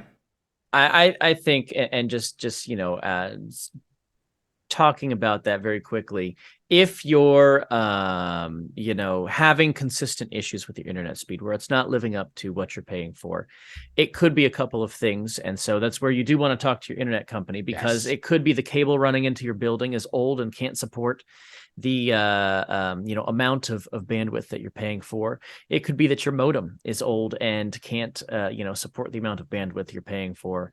And so there's a really things you need to look into. When we moved into this house here, the cable that was running into the house was probably original from when this place was built, and simply could not support the types of internet speeds that we needed. And so we had to call out the company several times in order to get them to come out and rerun the cable, which required multiple hours with dudes crawling around in the attic and all kinds of stuff. But we got the internet that works now, and so it was worth it in my mind, even though I had to pay for the service visit for them to come out and do all that digging around to figure out what the issue was. And they did, in fact, legitimately have to go and run a new cable from the box out on the street into the house, and that was the solution. They had to change the box out on the street for my place because I was like, this doesn't seem right. These speeds aren't good. And then they're like, oh, that's aging infrastructure. Sorry, our bad. I'll say this too. When you are talking to, I guess, the internet companies and stuff too, specify that you're streaming, not just, Yes. oh, hi, I'm watching Netflix. It's no, I'm actually running production through Twitch or YouTube, TikTok, whatever it may be. Because more often than not, then they will readjust. And some internet providers will also offer up hey, if you have a certain membership or something like that with them, they'll do a free service call for however many months that you've had that. So there are certain things that just basically echoing Robo's point of just reading the fine print when it comes to that, as well as hey, if you need to fluctuate in between plans back and forth, things like that, just check up on that. And this stuff changes too, right? So Google it, look up video encoders. There's a technology, an encoder technology that right now YouTube is using, and hopefully Twitch gets on the board, called AV1 encoding. It's far more efficient and allows you to broadcast at 1080p on lower speeds. So that's another thing, is thinking about the codec you're using when you're broadcasting as well, because that can affect how well. And I'm hoping AV1 becomes the big standard everywhere, because that would we're talking about the internet I have now, I could potentially do in 4K, do a 4K stream just fine with AV1, because it's more efficient, right? Mm-hmm. So Google this stuff, just Twitch requirements, YouTube requirements. Just type it into Google or your other favorite search engine. Twitch speeds or something like that, and it'll pop up. Twitch and YouTube have different recommendations. The other thing you're going to want to look at in OBS is broadcasting at bit rate. Setting it up automatically is usually a lot lower than you should have. You probably want to go for about 4,500 as your bit rate, and that's a setting in OBS setting in OBS that pops up as you're going through. You can change that. So for something like Twitch, you're looking at 4,500 to between 6,000 to get a 1080p stream out of your machine. True. Now, if you're streaming in 720, which is what a lot of folks do because that's kind of like the default resolution on Twitch, you can get away with a little bit less. When I do like 720p streams, I tend to keep it around like the 2,500 bit rate mark, but also be sure that you don't just crank it all the way up to 10,000 because your computer probably can't keep up with that. And so there's definitely a sweet spot, and it's about kind of finding that. I recommend, honestly, right, like make a burner Twitch channel and go and stream to your burner Twitch channel when you're setting things up, and go play with it and just do some demo streams and see how it works and how it behaves at certain different like bandwidths, and find which one you like the best. That's a super good idea. I use my bot. The account I made up for my bot, that's where I test stuff at. I have a burner Twitch, so to speak, as well, where I test everything over there before I bring it over to the main channel or whoever I'm working with as a client. I double check everything, how it looks, transitions, and then it's a non-affiliated channel on Twitch, so everything just kind of disappears. This is great, but serves a great purpose when it comes to that. Pretty good. Awesome. So we want to jump to a couple more of these questions that we got. Yeah. So when setting up scenes, do you use nested scenes or do you add all the assets to each scene? It depends. Yes. On what I'm doing. I don't use nested scenes a whole lot, but sometimes that's just handy and it makes things a little more convenient.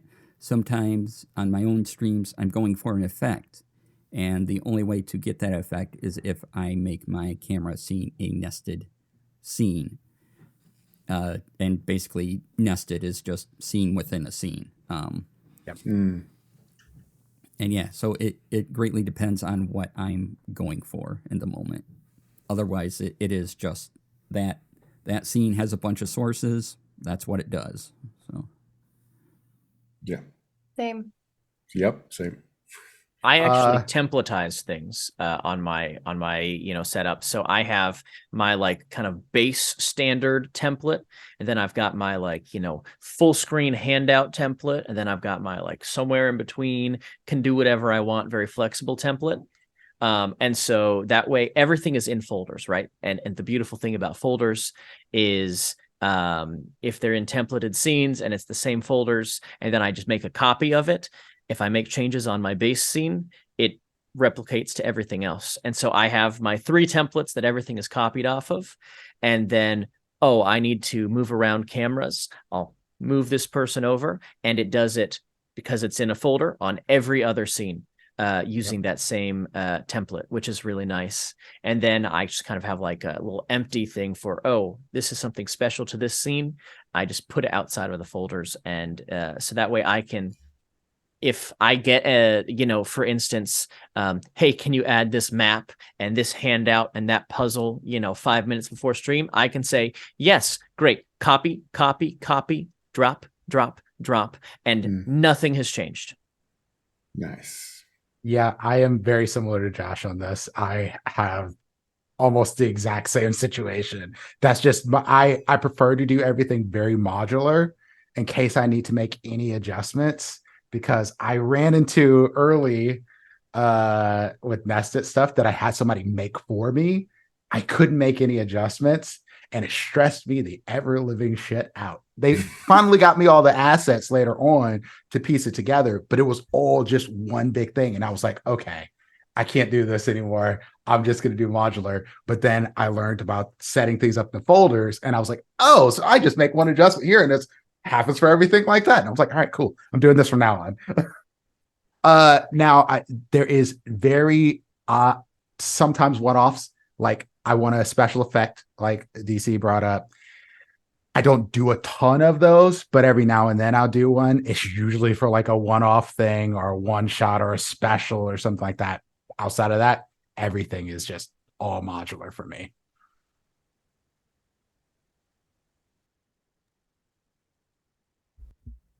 Jordan, Robo, either of you? So I did agree with you, DC. I kind of use a combination of both, truthfully. Just depends upon need. Also I've had it happen sometimes where OBS does freak out. So I find it more often not safer to just have both at the ready if something needs to go. If OBS is having a hiccup where all of a sudden it's just not recognizing a file, or it's depending upon what it is, enlarging it or just making it disappear. Because hey, even OBS has days where it doesn't want to do things, and that's completely valid, but you gotta push through somehow.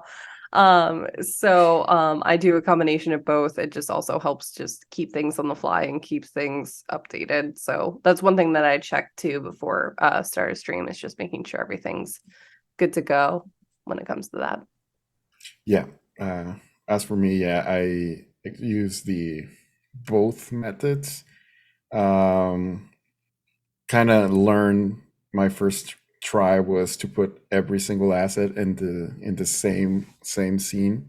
But it was hard at first, but I got really good at it. I'm like, okay, this is the one. This is one. This is the thing that I love about producing, is that it's great for my ADHD. It's fantastic because I can focus on every single detail. And like, if this person's out of frame, I'm just gonna move it a little bit. There you go. And all of the captions are not doing something. I'm just gonna do that. I keep my eyes on every single thing. Now, I don't know how y'all do the DM and produce, because that's next level. That's definitely next level. Usually what I do is just I'm a player at whatever panel or whatever it is. I'm the player, but I'm not gonna DM if I'm producing, because that's way out of my level. But yes.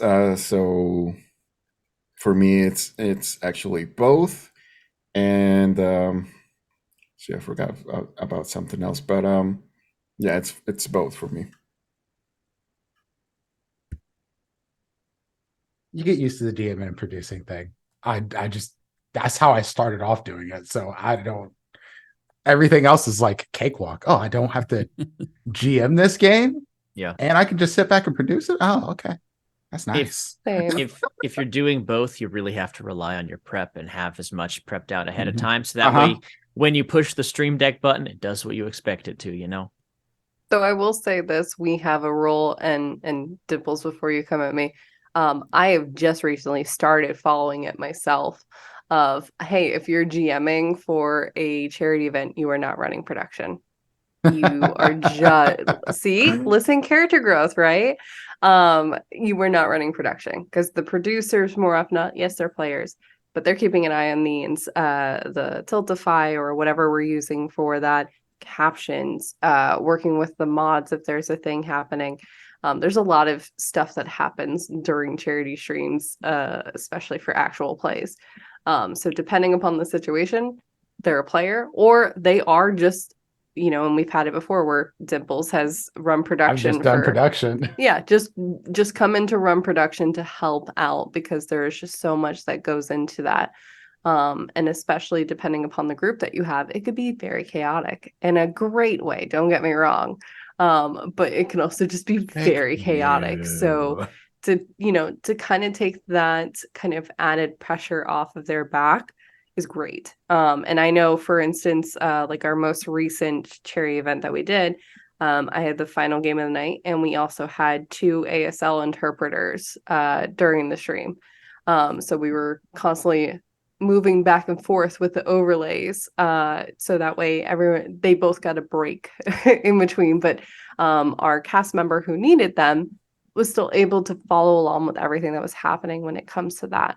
And I was the GM, just checking to make sure they were good, but it allowed for me to then just focus on the incentives, focus on the game versus everything else that was happening at that time. So that is a strict rule that we have. And I'll be honest, before Dimples comes at me, I have only recently started following that because I have a problem where I like to overload myself and try to do everything. I should not do that. So Hey, stop at me. So I stop attacking. Look at this. Aw. Character growth. It really is. But that's actually a really good idea, or not really. Now that you mentioned, Josh, you mentioned that it all comes down to whatever prep you're doing or whatever stuff you're doing.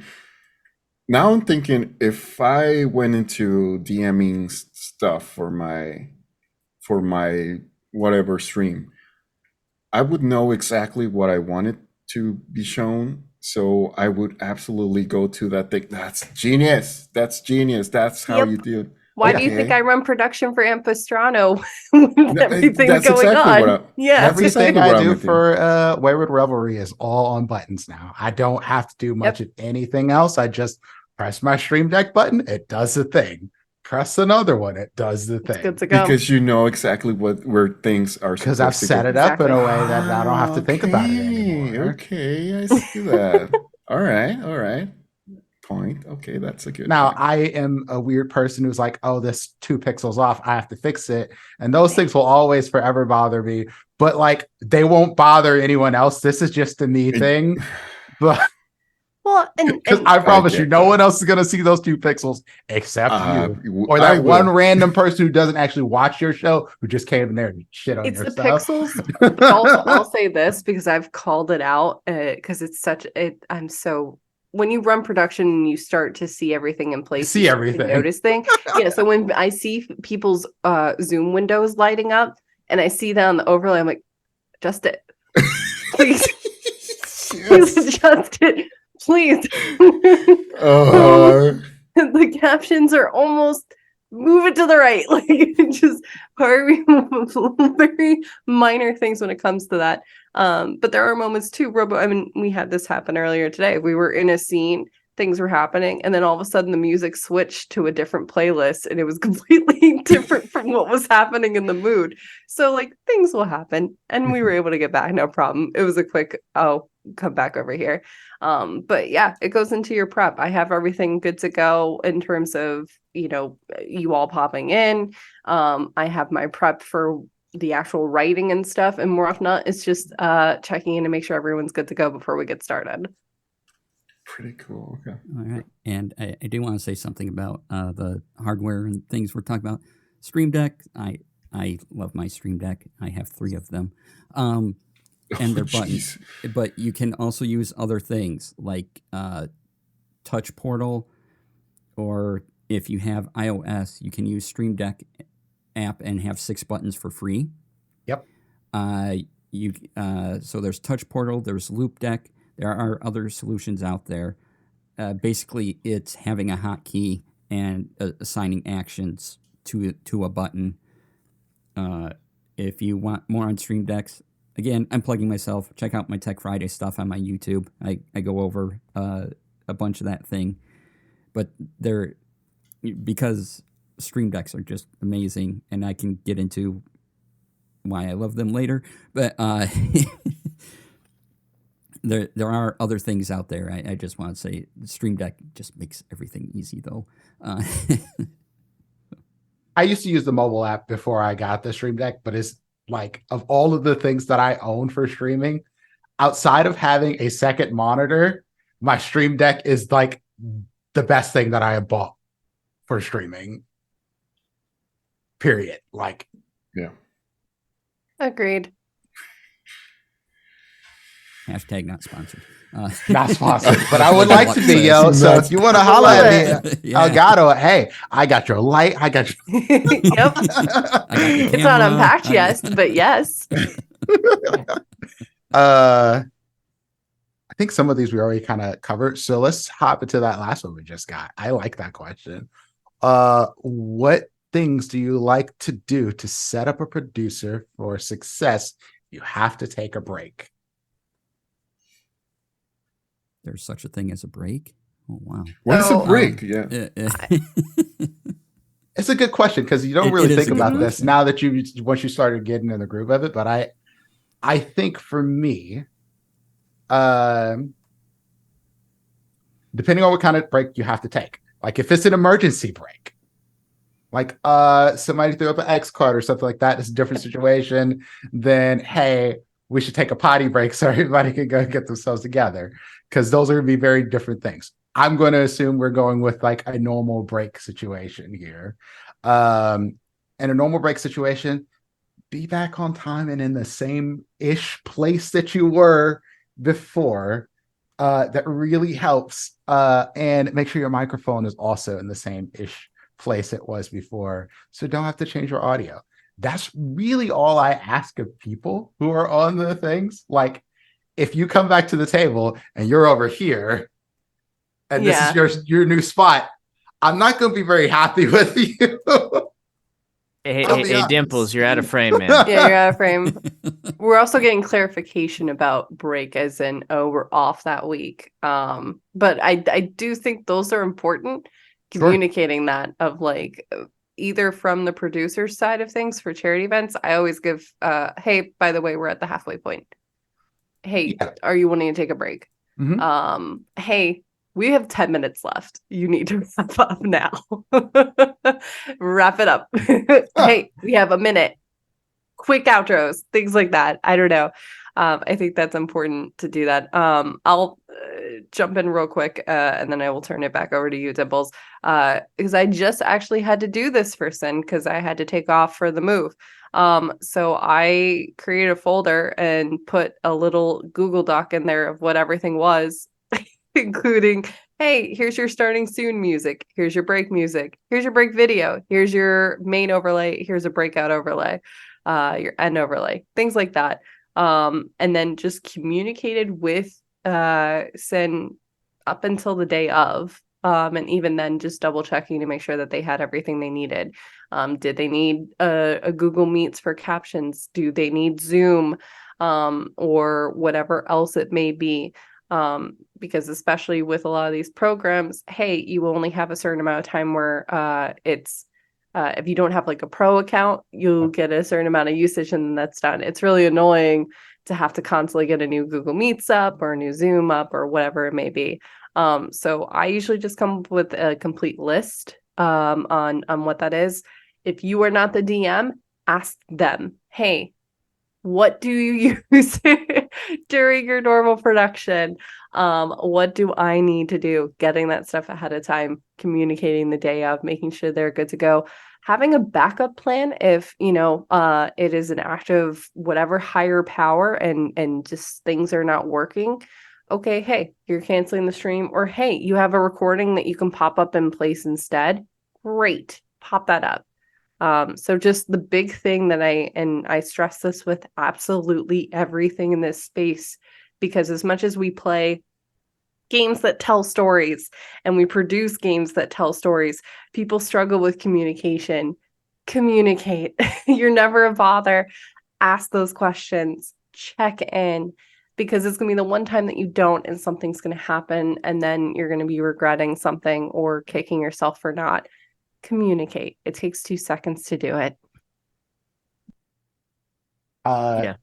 Just to pop back, the only thing that I will add to what Jordan said, because that was basically everything that I would have said,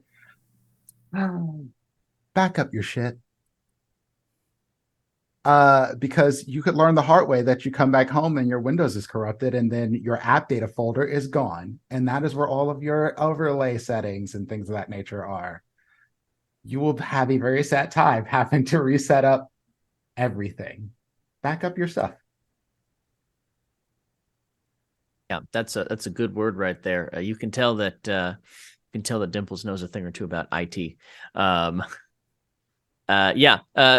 have the benefit of, much of my stream production these days is for a company. And so if there is a day where I am out of town or need to take a day off, we have the bandwidth to say, okay, great, we'll just bring someone in to produce this, 1 week so that you can go, I don't know, be in meetings or, be at X convention somewhere. And so we have the ability to do that. And what I do for that is I send, put basically, all the files that they need in one place. And then DC has seen my very elaborate documents of, okay, here are all the scenes you're going to need.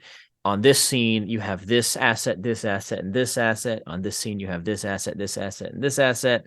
Here's the special things you need here. Here's my notes from where I left off with Sirenscape last week.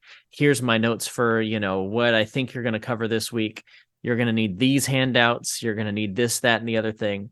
And really just kind of try to talk through it in as like systematic of an approach as possible. Here's every single possible scene you could need. Here's every single possible asset you could need. I expect you're going to hit this, this, and this. I recommend, rotate through scenes every 5 minutes when you've got these rotating graphics. That way it's, got time to sit there. People can look at it for a while. I went and for a while watched several large, streaming shows to see what they had done for timings of rotating graphics. And the through line that I found from everything that I watched was about 5 minutes for shows that, have a long run time and leave things up. It's a lot better than having something rotate through every 20 seconds or 30 seconds. And, if you're not keeping an eye on it, you might miss it, especially if it's something that's really important to what's happening. If it's just rotating through a character's stats, maybe you don't need it up for a full 5 minutes. You could afford 2 minutes. But it is, I think, really important to make sure that you let things breathe on your overlay. And so I kind of talk through, here's my approach for everything. Here's this, that, the other thing, everything you could possibly need. And then, I get everything set up on the Twitch channel before I leave, and I get everything, as much prep work as I can do ahead of time. I do ahead of time. And then I go and I enjoy my day off, knowing that DC is a very capable producer. And that's the key thing too, right? Is pick someone that you can have no stress about leaving them in charge, right? If you're going to take a week off and have someone else produce, absolutely, find someone that you trust so that you don't have a panic attack when they're about to go live. Hi, Jordan. Here. That was what that was. Hi, Dimples. That was what I was gonna say. If you know somebody else that you trust implicitly, ask them. I mean, I would pick and choose anyone here because their work is amazing. So DC is actually the one who actually thought a lot of stuff. He brought in me into producing stuff, and I'm always grateful for DC, and DC is amazing. Yeah, if you know somebody who you trust, ask them. And usually, yeah, it's communication is key. I usually what I do is this is what I usually do. Do you want to set up a meeting? I can share my screen with you. Let's go over to Discord. We can just use voice chat. You don't have to be on video or whatever. I'm just gonna share my screen, and this is what I do. And if you have any questions, just follow up or whatever. I'm also gonna set up all my drives or all my Google Drives, and I'm gonna share that to you. And there's also a text, .txt text there, where you can actually see all the things that I've just said to you, but now in text, if you forget. And all my folders are labeled, and they have the right assets. They have they are divided in if this is for the overlays, this is for the images, and this is for the promos or whatever. That ADHD life where I can't Oh organize my my God. house, but I can organize my computer folders. That Hell yeah. feel that.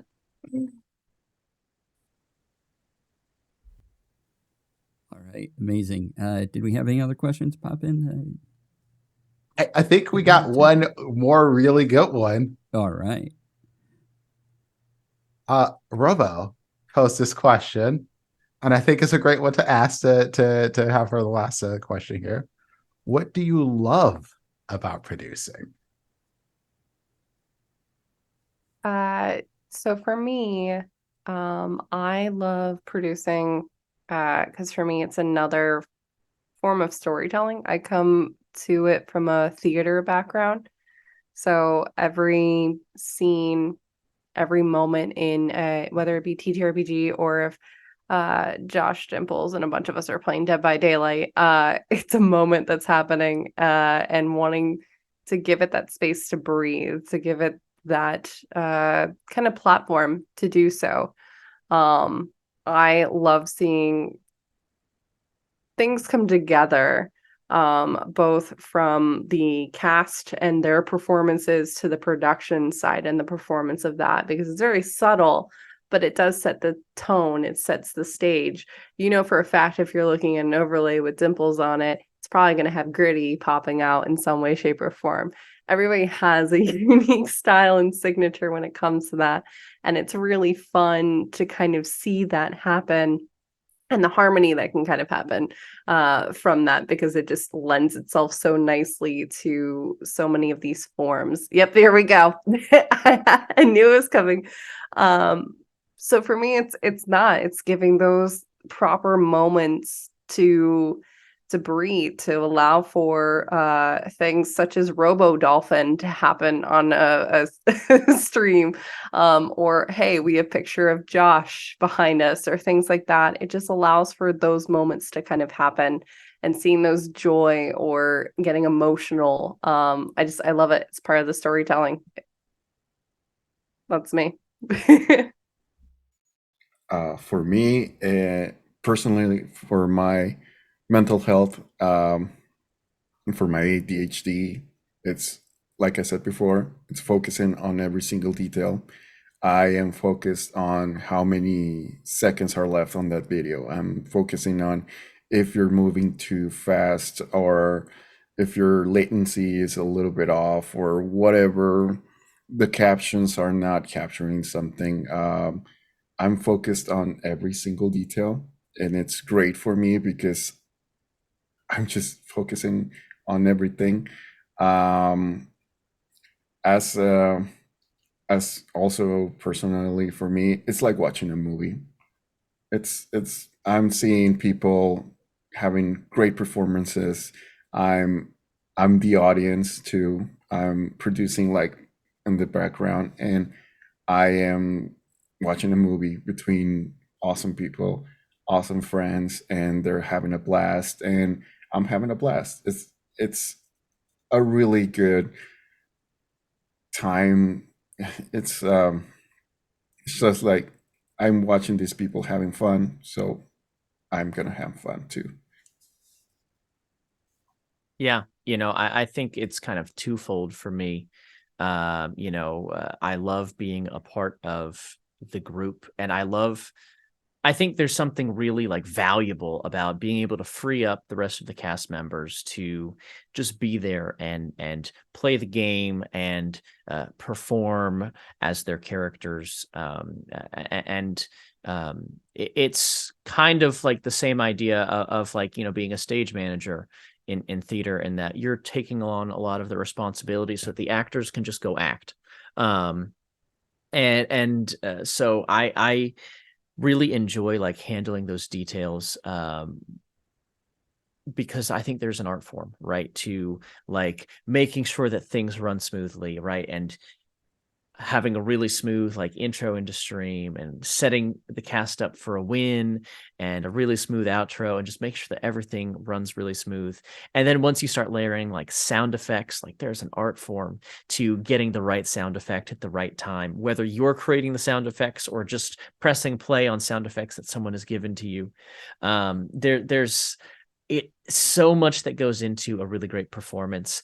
And one of the great things about being just a producer is you can really be like super in tune with, okay, where's this going? All right, as the GM describes rocks, falling, you click the button and the sound effect of rocks fall like happens right at the exact time, and you can like anticipate those moments, especially if you're, kind of coordinating with your GM in order to really like have those moments ahead of time. What we like to do for our Tuesday, evening stream on Demiplane is Deborah and I will sync for cues. And if there's something that she expects to happen during an episode, she'll be like, okay, I'm going to say this phrase and it's going to be, at 2:13 in the morning. And that's when you switch over to this sound effect because something spooky is going to happen. And so, like we're kind of in sync with what to expect. So that way I've got a cue, just like, in theatrical lighting, you've got a cue and then you push the button and the lights go dark, it's the exact same concept. But what I also love about producing is there's that sense of camaraderie, right? Like there's always that camaraderie from the cast and you can like really be part of that. And as the producer in particular, I love that while the cast is trying to be like very straight faced during a stone cold funny moment, I can just be there just laughing my ass off with the GM. And it's just the two of us just struggling to contain, our joy in this moment. And we're having a great time. And the cast is there just trying not to crack. And you get these really phenomenal moments, these really heartwarming moments, these great in-jokes. And you can both facilitate the story, but then also like really be a part of the story in a way that's just, I think, a wonderful experience. And if you were not there, it would not go half as well and probably would not be half as engaging and as exciting because you're the one that lets them do that, frees them up to do that. And so you're a crucial part of the show, just like everyone who's on screen is. And so, yeah, it's a great time. I don't have to go next. Go ahead, Dimples. So I think it's a blend of what some of the other ones said. It helps my busy brain because there's a lot of things that I can do to add to like, especially when I'm not GMing and producing, when I'm just producing, I can sit back, just like Josh was saying, and add things to make those scenes pop, to bring certain elements to the screen. And I can split off to a great scene where I know there's only two people on it. I can switch that to a nice transition where there's just those two people's faces in there and they're just talking it out, and then swap back over smoothly to somebody else in there. That gives me joy. And sometimes the players and the GM, they don't even notice what's going on, but the audience is like, oh shit. Those reactions like give me life. I love those things. So I like bringing that element to the game, and you're part of the team too. I one of the things that Josh brought up was like sitting back there laughing when GMing, and it's this Jordan is can attest to this. This happens all the time when I run games over there and she's producing, because I'll be cracking up, she'll be cracking up, and the players are like, "What the fuck?" And that's fantastic to me. I enjoy it because I enjoy all the rest of this too, right? It's all part of the whole thing. It is not just one piece that you can take away. If you're doing live streams, you need somebody during production. Somebody has to be doing it. And that person is important to what was happening on the screen and behind the scenes. Because Lord knows, if I didn't have someone screaming in my ear sometimes to keep me on time, I certainly wouldn't be paying attention to it. And I don't mean literally screaming, but hey, here's a nudge, or here's that charity that just came in, or like, here's the incentives that you brought up, like, or hey, someone brought up a question in the chat that might be relevant to what you're doing. these are things that I can't necessarily keep up with on the other end. So I appreciate those things, and they make the games better. And as for me, I've always been in video tech. Like that's been the majority of my working life. I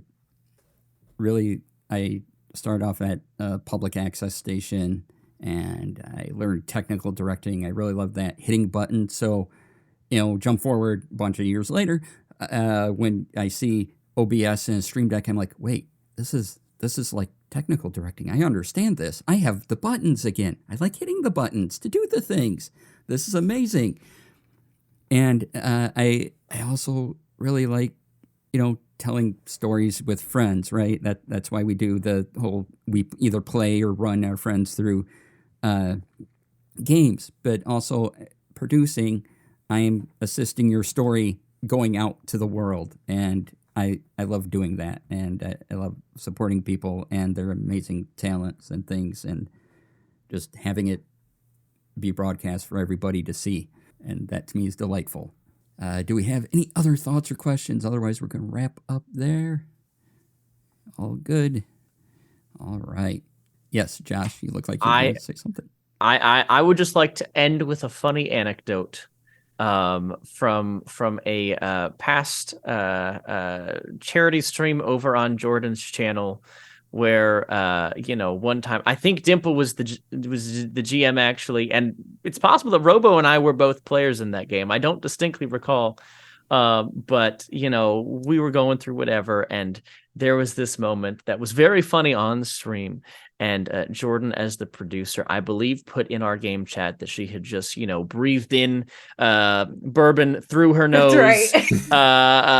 because it was such a funny moment. Yes. And having those shared moments behind the scenes where like things are just going nuts in the off stream chat, where just the cast together, is just such a delightful time. And those are the moments that I really live for producing streams, is just the silliness, whether it's like was mentioned earlier, screen grabbing someone doing something silly, or those types of moments where you get to have this like really funny experiences just for us, just for the cast and the producer, is really great.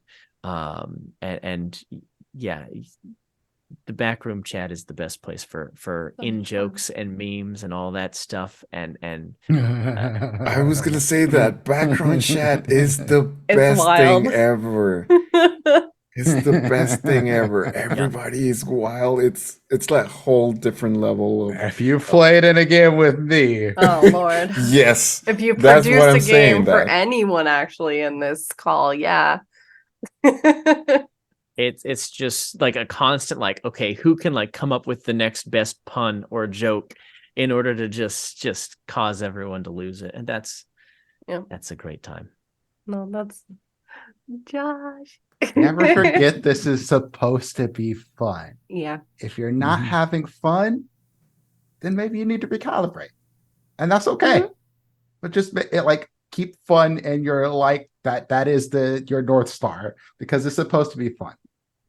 It's not saying that it's not work, but the work should be fun. Agreed. Exactly. All right. I think that's a good note to end on. Have fun, y'all.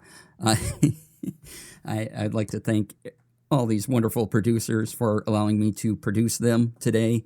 It's been a joy. This has been very fun. I'm so glad this came together and everything. And wonderful. So let's go do outros, and we'll go around reverse order. So we start with Robo. Oh no. Okay. Hi, it's me, RoboGoblin. You can find me everywhere at TTRPGifts. I'm a producer, charity streamer, TTRPG player. I like MTG stuff. But as a last note on this, please include your producers in your promos. I mean, if you're saying stuff about this amazing cast and amazing player, amazing DM, put your producer there, Tammy. Include your producers in on your promos, because they're important. They're so important. Unless they specifically don't want you to add them to that, because I personally don't like that, because I'm usually the producers and I really don't. But that's one of my pet peeves. Is that if I know one of my friends is producing something and they don't mention them on their promo stuff, that's I say stuff. I go viral. Well, it's a lot of stuff. But you can find me everywhere at TTRP Gifts, and this was so fun. Thank you so much for inviting me. Thank you so much for putting this together. Thank you so much to the producer of the producers, DC, who was incredible, amazing, and thank you all so much. Josh. I'll say it one more time. You can find me everywhere on the internet at Joshua M. Simons, or on my website, joshuamsimons.com. I am by day the community manager over at Demiplane, and that's where I produce a lot of streams, Tuesday mornings and Tuesday evenings. So, if you want to come see what I do over there, you can join us at twitch.tv/DemiplaneRPG, or catch the VODs on YouTube, because I edit those into videos once we're done streaming them. This has been great. I don't think that I need to leave a parting shot, but the only parting shot that I will give is, this is a collaborative effort, and the more that we're all working together to reach the same goal, the easier that process is going to be. All right, Jordan. Hi, everybody. D&D Jordan Lee here, she, her, they pronouns.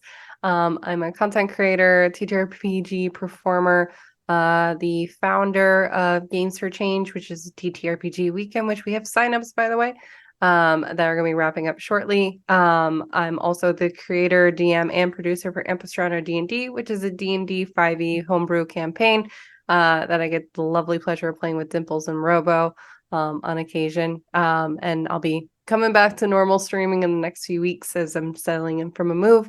But you can find me everywhere, D&D Jordan Lee. Again, massive thank you, DC, for putting this together, for running production, for moderating on top of running production, and herding us cats through the many things that we were doing tonight when it comes to these topics. The parting note I'll say again is just communicate. I think that echoes completely with what Josh and Robo have been saying. It takes 2 moments to just communicate something. And I think truthfully, it's an underutilized skill in this space. It makes everybody get on the same page, whether it be expectations or just an idea of, hey, who's involved on a project, timelines, things like that. And hey, we want to all do really awesome things and support those things. So do that. And go check out DC's Tech Fridays. Okay, I'm done. Dimples. Hello again, everyone. I am Dimples and Dice. That is where you can find me on the internet. Tomorrow morning, you can catch me at 11 a.m. Eastern time for my D&D 5e campaign, While Beyond the Witchlight, Wayward Revelry. I'm there with Awkwardish Panda, Joe Loader Perez, the wife, the Red Justice, and Andrani. So you can find us tomorrow. Oh, and it's REI as well. Then if you are interested in learning a little bit about storytelling for Vampire the Masquerade, you might want to check me out at Renegade Con on October 6th at 8 p.m. Eastern time. I'll be there with Jason Carl, Tracy Magitek, and Mike Martin, talking in a storyteller roundtable. So you might want to check that out and learn a little bit about storytelling for VTM. That's my go-to game. All right, thank you. And I'm DC. You can find me everywhere, DC Lasair, DC Lasair. Put my link into chat. Go to dclasair.bio.link, and that's a link to all my links. You can even email me there. It answers everything. So click a link to find all the links, and you'll find the info you want to connect with me. Yay! Links are handy. I gotta think of everything coming up. So are new here, I'm producer, streamer, moderator, many hat wearer, and it's fantastic. Keep track of my socials because I have 2 streaming games coming up, or 2 TTRPG streams coming up. So please keep watch for those for announcements on them. If you want a consult or anything like that, go to my Coffee. And there is a commission under the commissions tab. There's a commission there to hire me for a couple hours, one-on-one, if you would like to do that. I stream here on this very channel, my own channel, amazing, Monday through Friday at noon Pacific to 3 p.m. Noon Pacific, 3 p.m. Eastern, usually for a couple hours. Right now I'm on Baldur's Gate 3, and Fridays is devoted to Tech Friday, in which I go over any tech that I find cool about streaming or answer any questions you have. So come on by then and spend a Friday with me before you do all your cool things on the weekend. So I believe that's everything I have. That was a lot. Thank you all so much for being here. Dimples, Jordan, Josh, Robo, thank you so much for joining me. This has been absolute delight. Loved it. Audience, thank you all for being here. You're spectacular, all of you. I don't know. I don't have enough kind things to say about everyone. This has been wonderful. And so I'll get to going. Don't worry. I'm tripping over my own words, but we're leaving soon. So thank you all for being here. Please be kind to others. Be kind to yourself. And I will talk to you all later. Bye.